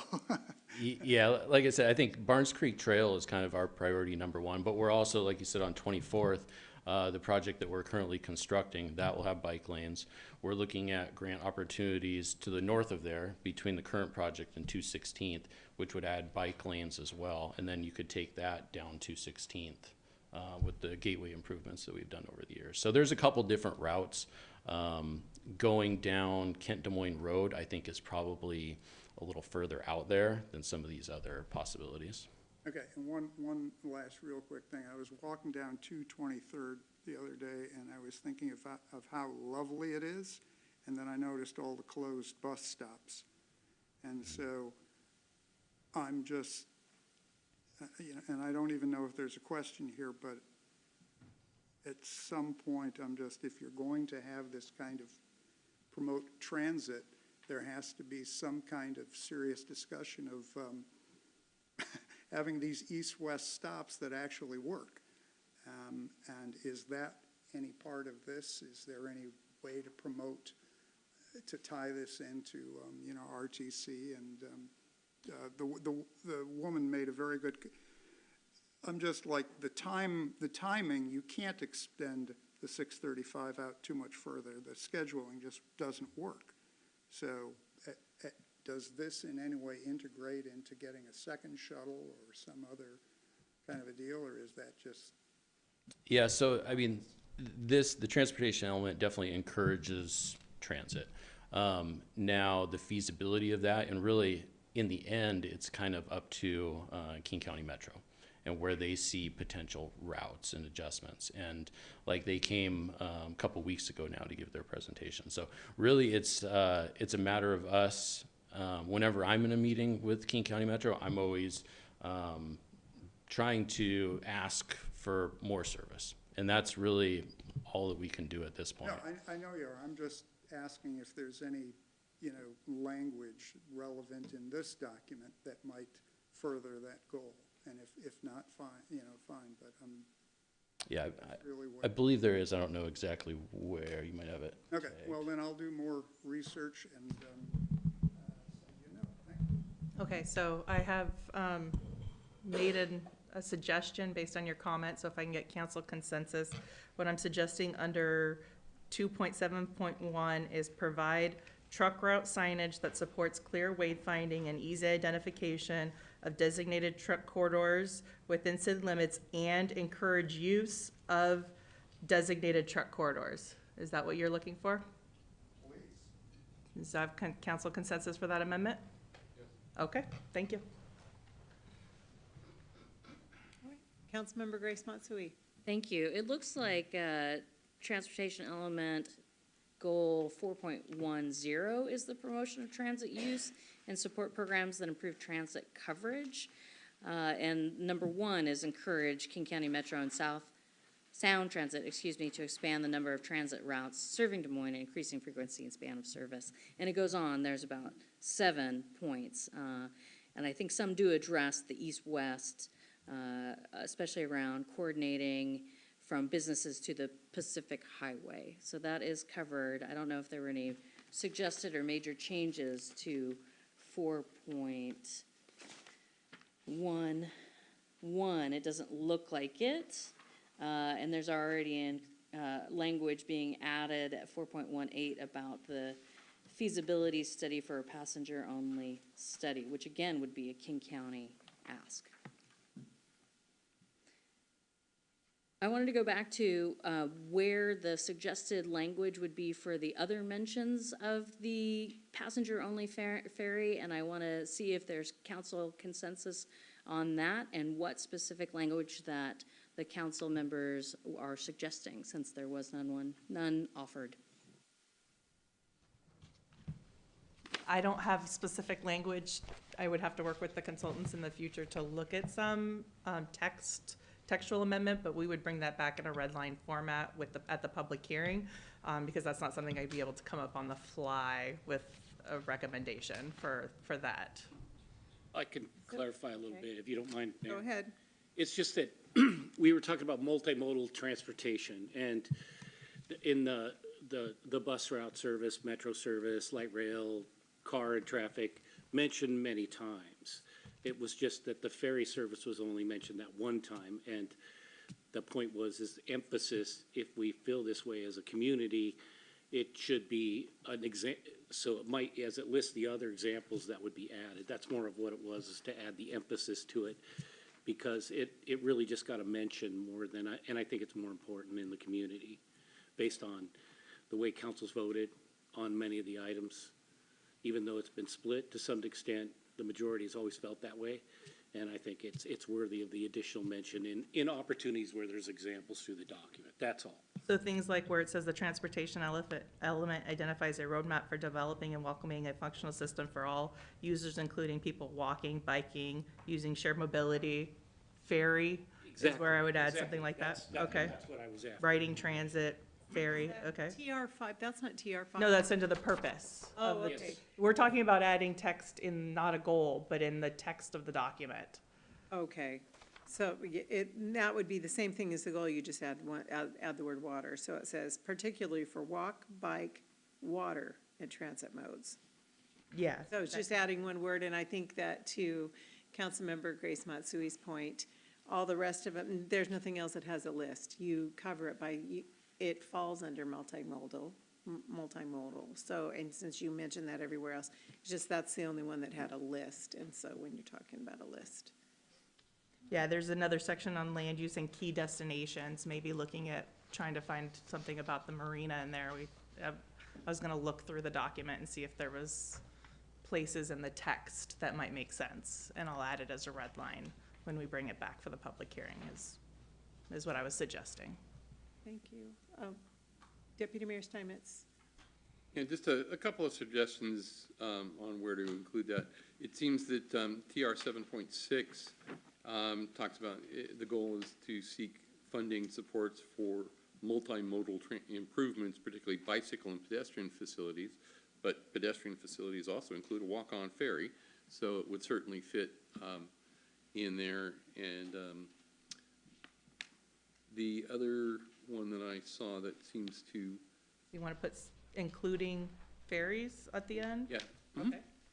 Is that consensus? I'm sorry, we say 7.6. 7.6, okay, hold on.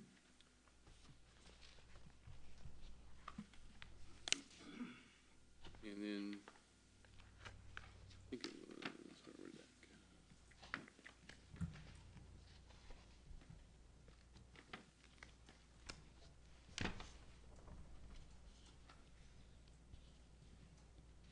So that would read, seek funding to support multimodal improvements, particularly for bicycle, pedestrian facilities, and ferries? I don't think you need to eliminate pedestrian. But I No, for bicycle, pedestrian facilities and ferries? Yes. Okay.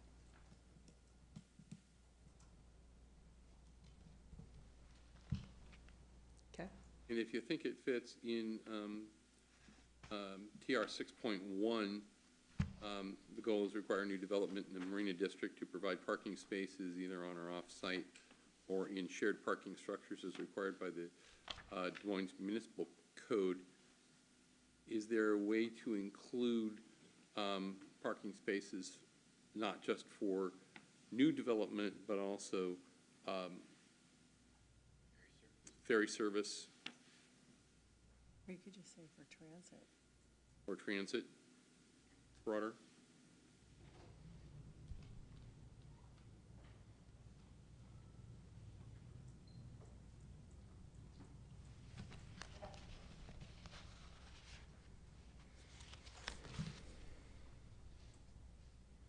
So require the Marina District to provide parking spaces either on-site or in shared parking structure as required by the, Municipal code. as needed to support development? It- Or just as required by the municipal code? Well, Is that just too far away from what that goal is? well, no, I was just trying to think that I don't know that a ferry project would have a parking requirement under our municipal code, so I don't know that. It may not, but to include development down there to provide parking in light of the ferry traffic, which presumably is going to be the attraction for some of the development down there. Right, so I'm wondering if it just needs to be a new 6 whatever a 6.3. So a new 6.3 that would just be, consider parking needs for future ferry passengers or something to that effect. Does that sound? Relating it to the development of the Yeah. marina, I don't have the wording off the top of my head, but that's at least one other place where I thought it would be relevant to include a reference to the ferry.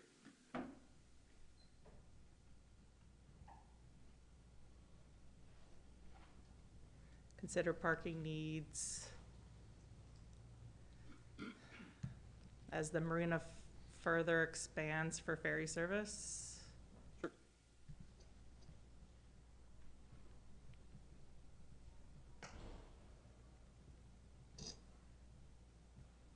Thank you for wording off the top of your head. No problem. Doing as well with it as I thought I was doing there for a minute, but Is that a consensus? Okay. and then the one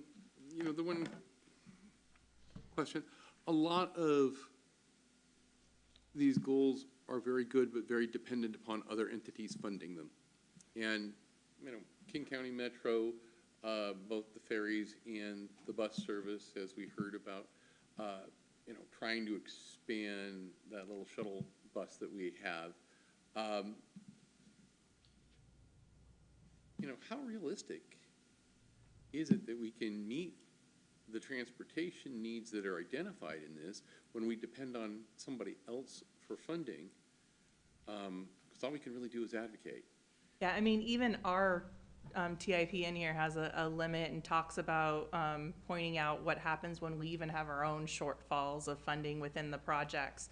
I mean, it's a vision document. It's not meant to be an end-all, be-all of we have to do these. It really is meant to be just here's visions and goals. So funding on most of these goals, visions, and hopefully strategies throughout the document are not always able to be met in a long-range document because funding is a big piece. And so it always depends on what the economic outlook of a city is on how many you can meet. Sure. And then just let me add that I would agree with Councilmember Harris that we do need to improve that east-west transportation, even though it's not necessarily our decision to make, and certainly not our decision to fund anything that we can do to get that improved so that people can get around and get to the major transportation pieces more easily, is a very worthy goal. Nothing further. Thank you. Just a moment, Councilmember Harris, I want to check. Councilmember Nutting, how are you doing? You're good? All right. Councilmember Harris. Thank you. TR 7.5. Okay. I was struck by 7.5.1, apply for highway safety grants at locations that experience high accident rates. Frankly, when people want speed bumps basically on every third street, it's not to do with accidents per se, it's to do with calming.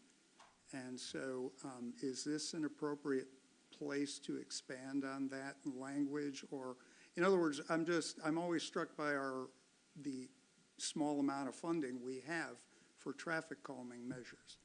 And so perhaps having language that makes that, a higher for the city on an ongoing basis, because it's like number one with a bullet for people, is, having those kinds of interventions. And maybe it's in some other place in the document, but I'm not going to try to add to the sentence, but it just seems to me that that should be something we think about strategically.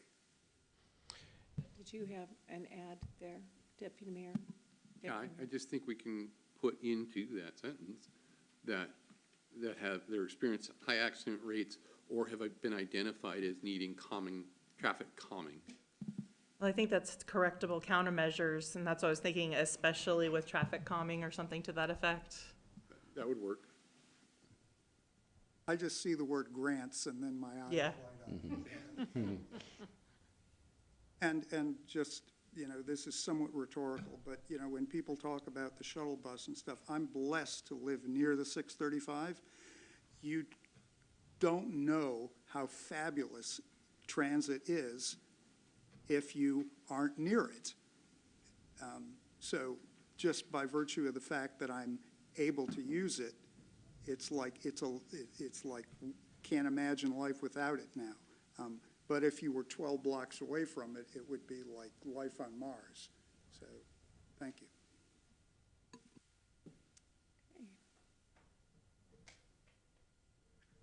Any other questions or adds? Okay, I'm looking around.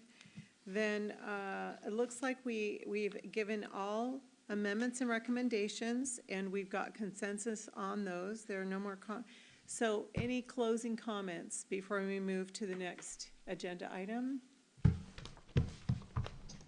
All right, so do you have one? Okay, okay. Well, I appreciate all the input, and I was impressed that you were able to get in with PSRC. They help pave the path for you to success, and they're great. I love the staff there. And this was a lot of work to completely rewrite this segment, and I appreciate that, and I appreciate the consultation, so thank you. Yeah, good work. Thank you, Council. All right, next up is the Barnes Creek Trail item, and the purpose of this item is to consider budget amendments with regard to the Barnes Creek Trail, and I think we're welcoming Alyssa Beaver up. All right.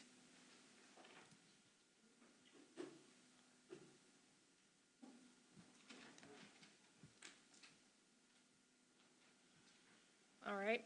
Good evening, Council, Mayor, City Manager. I'm Alyssa Beaver, Transportation Engineer, and I'm here to present the Barnes Creek Trail and road improvements along South 240th Street. So this project builds on the 2022 trail improvements along 16th Ave. So along this area, we completed 2022 trail improvements right in front of Des Moines Elementary, and now we're adding a new segment along South 240th Street. The vision is to create a continuous trail connection to the future Kent Des Moines Light Rail Station, which is located right about here. So this is Highline College. So as shown in the image, the yellow highlighted areas represents the proposed Barnes Creek Trail, and the purple segment shows the new improvements included in the project. In addition to the trail, this project includes significant street upgrades, including new curb and gutter, sidewalk, an updated water main, decorative lighting, and an always stop controlled intersection. So this slide shows a close-up view of the project limits from 16th Ave on the left and 28th Ave on the right. So on the westbound view, this shows eye-level visualization. If you were heading towards 16th, you have your roadway, 5-foot vegetated area, and then there's the Barnes Creek Trail, which is a 10-foot concrete with 2 feet of shoulder. And on the eastbound heading to 20th, it's your traditional 5-foot bike lane and 6-foot sidewalk. We opened bids for this project last week, and we received 10 qualified proposals. The lowest responsible bid was Secanti, which came in at $5.8 million, which is 8.5% lower than our engineer's estimate of $6.4 million. Assuming council approval, we anticipate construction beginning this fall with substantial completion by end of 2026. For construction support and inspection services, we issued a request for qualifications in February of 2025. Of the 5 firms that submitted proposals, SOMAS received the highest ranking based on our staff reviews. Having also designed the original project plans, they're uniquely qualified to oversee the construction phase.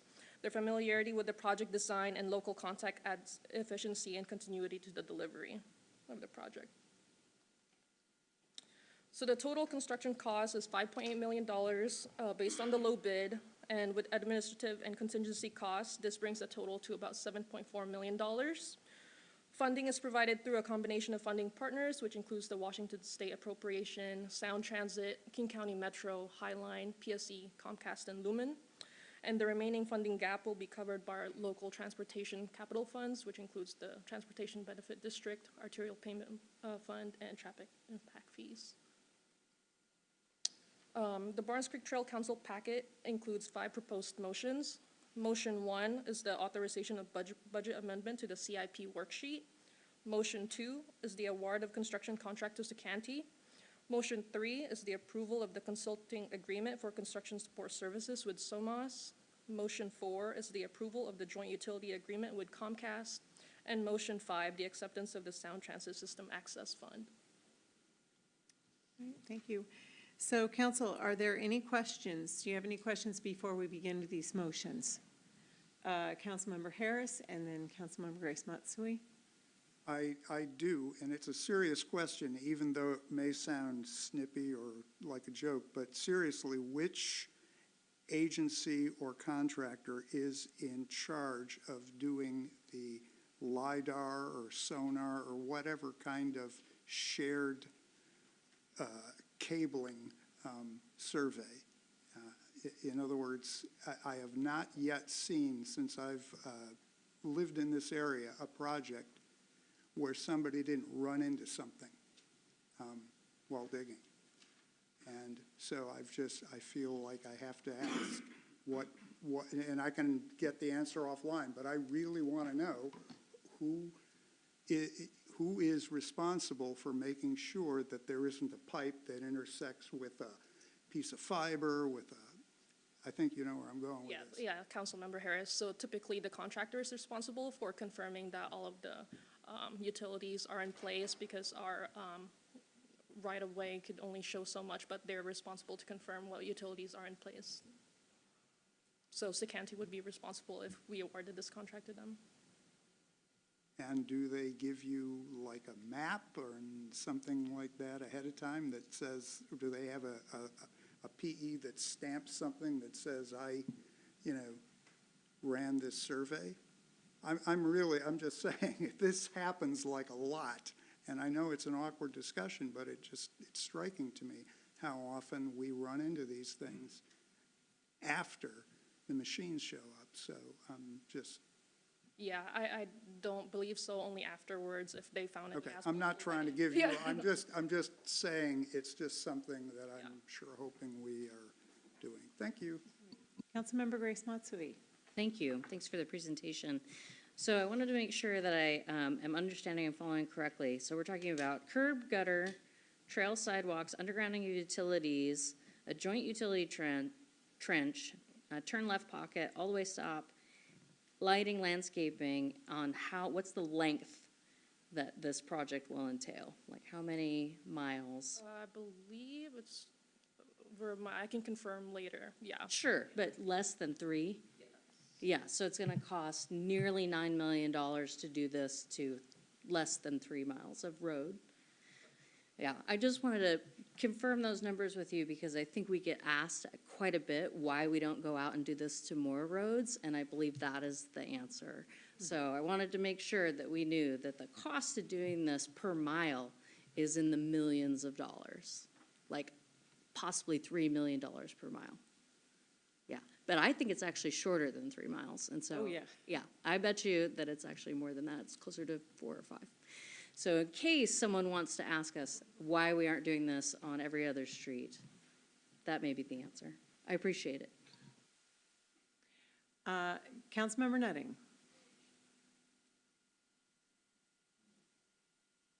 Thank you, Mayor. I just have a comment to Councilmember Harris's comment that I've been on several jobs that no matter how much we have had locate done on the job site, that there are still other things that we run into that possibly are not on any as-builts that are prior to whenever the as-builts were taken.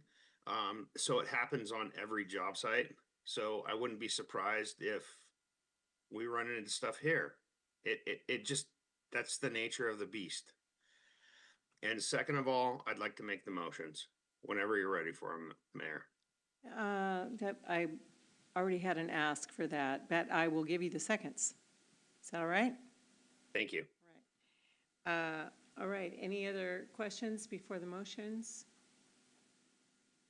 Right, I do have only one comment for the whole thing. I appreciate the upgrade on the bike and ped lane barriers. You know, people are super big on bike lanes, but in Europe, you know, they always have curbs between the bikes and the cars, and I'm seeing that more and more, and I appreciate, at least on the heading west side, there's the barrier, so thank you.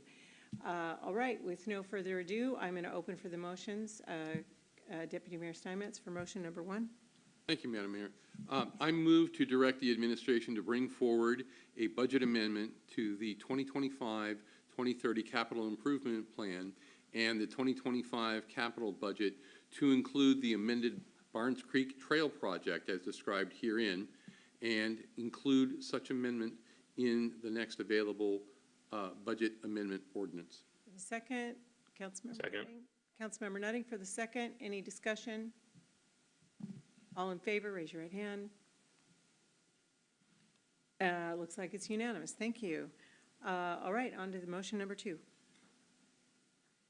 I move to approve the public works contract with Secante Incorporated, the contractor, for the Barnes Creek Trail project in the amount of $5,883,017.80, and authorize a project construction contingency amount of $590,000, and further authorize the city manager to sign said contract substantially in the form submitted. Second, Councilmember Nutting for the second. Any discussion? All in favor, raise your right hand. Councilmember Nutting, Councilmember Oxiger, Councilmember Grace Matsui, Councilmember Mahoney, Deputy, oh, okay, it's unanimous. All right, thank you. Motion number 3. I move to approve the consultant services contract with Somas Incorporated to provide construction administration and inspection services for the Barnes Creek Trail project in the amount of $952,419, and further authorize the city manager to sign said consultant services contract substantially in the form as submitted. And a second, Councilmember Nutting for the second. Any discussion? All in favor, raise your right hand. Looks like it's unanimous. Thank you. Motion number 4. I move to approve the joint utility trench agreement with Comcast for the Barnes Creek Trail project, and further authorize the city manager to sign said agreement substantially in the form submitted. Have a second? Second. Councilmember Nutting for the second. Any discussion? All in favor, raise your right hand. Looks like it's unanimous. Thank you very much. Motion number 5.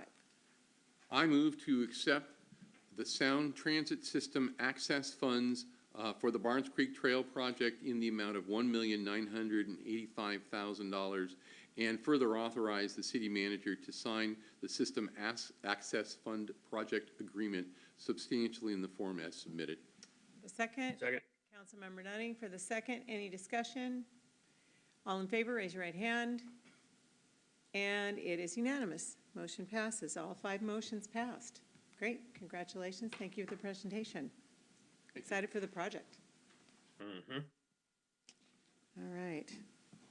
So next up is an opportunity. It's time for items for new agenda items for consideration. It's a time for the purpose of proposing new business items for discussion on a future agenda. Any recommendation will simply need a nod from 3 council members. Do any council members have new business they would like to propose? All right, so we move on to council member reports, and we'll start with Councilmember Harris.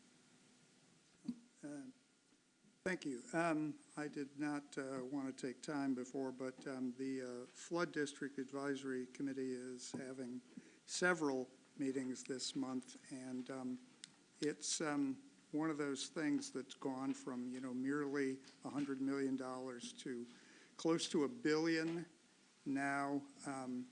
The city of Des Moines is probably only going to get 65,000, but you have to actually make sure you get that $65,000 because the definition of flooding, urban flooding, versus the traditional kinds of things we think about in Snohomish and so forth have changed.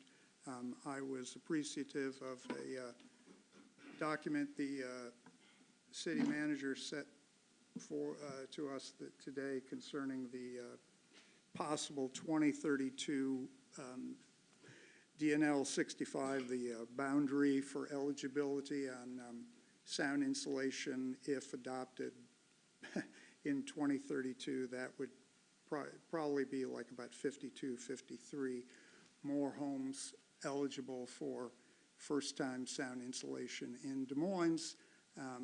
It would mean actually a couple of thousand more would be eligible for updates if there was some form of funding. So it's a big deal. The challenge is that most people are not aware. So what that happens is the owner moves in and they replace their product with lower quality stuff, and they immediately take themselves permanently off of any list of FAA funding. And I don't know what to do about that kind of communication, but these things are expensive and they make a huge difference if you're aware of them. My niece passed away recently from a very obscure genetic disease, and we put together this thing to give her the trip of a lifetime and all this other stuff, and she declined and asked that the money be put towards research into a novel form of gene therapy that she will never benefit from. And the parable is, I wish we did not have a planning department per se. I wish it had a different name. I'm not saying the service is not valuable, but in my time here, I have watched us make a series of spectacularly poor long-term decisions. And the thing that I am thinking about today is that my niece paid it forward to try to help prevent the next problem. And regardless of what happens with the Masonic home, something needs to be done to improve the next decision down the line. It cannot be the case that things like this, there should be some kind of lessons learned rather than just saying, what are you going to do? Thank you. Councilmember Oxiger.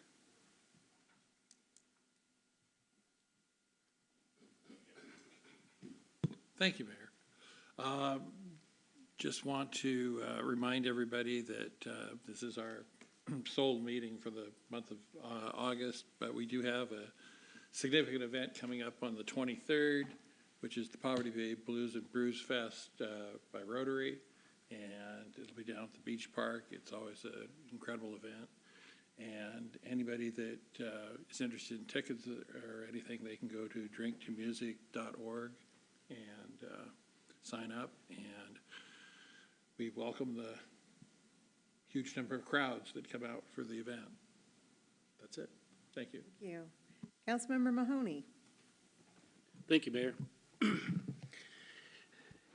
I couldn't disagree with Councilmember Harris any more than I think is fathomable. I think particularly over the last 10 years, we had our infrastructure ignored, and a lot of our future, and almost a mindset to stay a small town when you can't be, when you're surrounded by a community.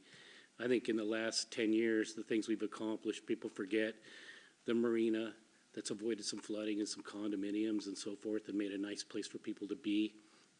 The roads were getting done. 216th is a perfect example of that. Our 223rd are now 240th. 24th, which is going to make our kids safe, and so is 199th. We're putting in a fishing pier. We've added restrooms. We're looking at a marina development. We've honored our veterans. We've made our parks safer. We've done what we can under this super inflation to maintain services at the level they can be. And it has gone fathomably well. Those of us that look forward in future get it. So I'll just have to say that. The one thing I was going to say before I had to comment on that was this staff has kicked ass. They've worked their tails off under budget constraints without the dollars that they need to do their jobs, and in particular our police. You know, it's odd when people want things that they pretty much I'll call an airstrike on themselves. They want services and they want laws enforced when we're doing the best we can. Crime is a big issue. And the rest of the staff has exceeded every expectation. Under your leadership as city manager, incredible work you've done, and you deserve the credit. Now, we've almost got a month off, and I hope to God you guys get a chance to take some of that time off, relax and enjoy, because obviously we're trying to accomplish a lot of things, and I really appreciate you, and I just want you guys to know that. So enjoy your time off. I know we've got an event on the 21st and so forth, but other than that, find ways to do it. Tell our harbor master to take some of your lead crew out on the boat and do a waterfront tour if you get the chance to see it from a different perspective that some of us get to enjoy. But please enjoy yourself, and from the bottom of my heart, thank you. Well, like I said earlier, but we were not going to clap or shout or anything, but passionately, well, thoughtfully and passionately said, thank you. Councilmember Grace Matsui. Thank you. The main thing I want to say tonight is to thank you to all of those who participated in our August primaries. I know that we are faced daily with change and turmoil that we have little to no control over. But local elections are something that you absolutely can participate in, and there's something and a way that your voice is heard and can make a massive difference. So thank you for those who participated. I hope that if you, like me, get your ballot and then it sits on your kitchen table for like 3 weeks, but you mentally know that you're going to fill it out, that you continue to strive to do that before the deadline in our upcoming September, November, February, whenever those next elections come up. I find that it's something that helps me look forward to things that I can concretely say, these are the things that helped happen in my community, and as a result of being an engaged citizen, I can see that effort that goes in, and collectively we hopefully will all benefit. So I appreciate everyone who finally got up off the couch or out of your veranda and dropped off their ballot somewhere or mailed their ballot. We have the fortune in this state to have a mail from home system, which I think is an enormous luxury. And I remember going to the polls, and I have dragged family members down to the local elementary school to stand in a little booth with a little stylists that you actually punched hanging chads. And while that was an exciting community experience, because you got to see a bunch of your neighbors and there were always poll monitors and volunteers there, I think there is really nothing like the opportunity that we have to just fill it out at home and then drop it off in a mailbox or in a ballot box. So thank you to everyone who participates. I really appreciate it. And I think it is something that we all benefit from. It's just, I could kind of go on and on about it, so I'm going to try not to. But I think, again, it's an exceptional privilege that we have, and I hope that folks take advantage. It looks like, I hope, that we're going to be benefiting directly from the Parks Levy, King County, which looks like it will pass overwhelmingly as a priority for most people in the county, an overwhelming majority of people in the county. So thanks to that, I look forward to seeing how that might play out in the next 10 years. And I know I had a second point somewhere, but I've forgotten it on that long spiel about my kitchen counter, so I will pass the baton on to someone else. Thank you. Oh, thank you. Councilmember Nutting. Thank you, Mayor. All I have, I can't say any more than my colleagues have said, but to Councilmember Mahoney's point, thank you, staff. It's always appreciated, and I hope you enjoy your month off. Thank you. Thank you. Well, they just get a month away from us. We're all still working. I just want to be really clear. I don't want anybody to have an idea. We have work tomorrow. I understand that. They get a break from us. They get a break from us. So enjoy yourselves. Thank you. Oh my gosh. Okay. Deputy Mayor Steinmetz. Yeah, I want to echo a lot of what people have said about the staff up here. I agree, and a month off from us is great. It was brought to my attention the other day that when we were discussing staying till 10 o'clock, I apparently just made a casual comment about, well, the senior staff can come in later. And somebody thought that was really off-putting, and I apologize if anybody took it that way. I recognize that we all have schedules to keep. You guys are doing a lot of work, and that's not an option for some people. So if anybody heard that and took it that I don't appreciate the hard work that the staff is putting in, I do want to correct that notion, because I do recognize, the work that goes into putting all this together, and I really, really appreciate it. Last night I was there at the concert in the park with Queen Mother. I got a video. Queen covering band, and I got to dance with my blushing bride, who as of Tuesday, we will be married 30 years. Aww. So, thank you. And now I have a video of me dancing with my bride, which is very nice. The mayor and I went to, I think we did 10 National Night Out parties that we showed up. We were welcomed everywhere we went. People thought it was really great that, elected members of the community were coming to their party to say thank you for organizing your community and for helping us help them make a safer community. So really, that was a fabulous event. Coming up, there's the Cambodian Festival in Saltwater State Park this weekend. If you haven't been, it's great. It's not huge. It's just immersing yourself, though, in another culture. And it's really kind of fun and different, and you feel like you're in a different place. So I would encourage everybody to do that. I believe it starts around 11 o'clock and goes till about 4 in the afternoon. But which day? On Saturday, yeah. So, all of us are invited. So if we want to be there. I'd echo Blues and Brews. You will see me pouring beers, working that tap like I haven't since I was in college. But it's a fun event. Drink one? It just keeps going a little. And then the music, there's also another music piece, the music on the boardwalk in Redondo. That's been going on all summer. I haven't made it, but the first Friday in September is the last one. And I keep hearing it's a wonderful event. And, Des Moines is really turning into a great music place. Even at Creole Soul, I think it was last Thursday night, maybe, there was the open mic night blues festival. There were 4, maybe 5 blues bands that came in, played a 20-minute set, moved off. Another blues band that was slightly different came in. It was fabulous. We've got some great music in this town, and really, it's a wonderful thing, and it's helping to build our identity in the larger community, and I think it's just a wonderful thing. So, thank you all very much, and that's all I have. I wanted to could you talk about the cab for just a moment? We had our Oh. first official.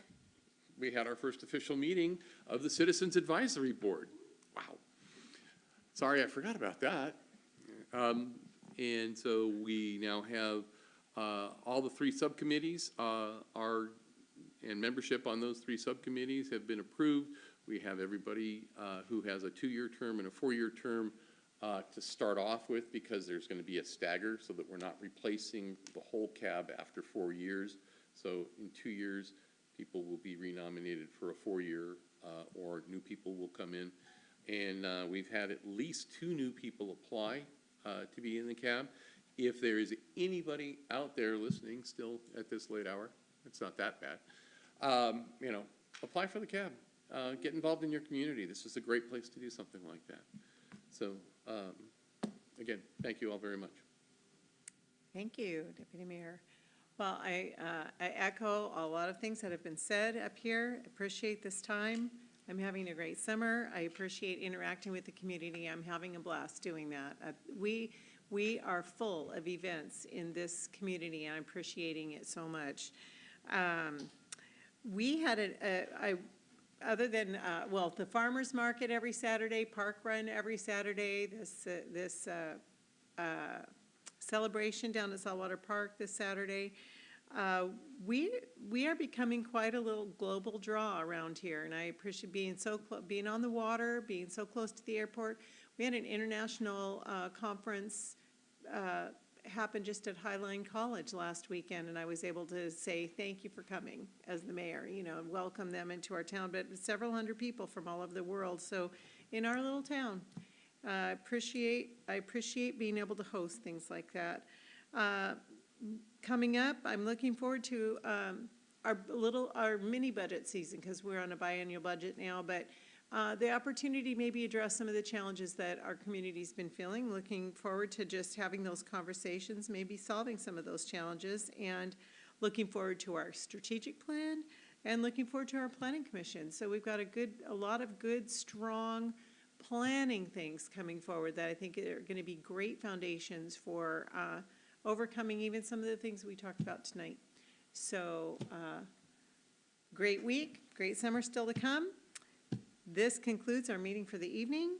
Our next meeting date will be September 4th, 2025, a City Council study session. Please remember to pick up after yourself on your way out. Councilmember Harris, do we have a motion?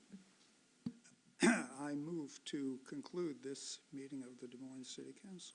Looks like a second from Councilmember Nutting. All in favor, raise your right hand. And it's unanimous.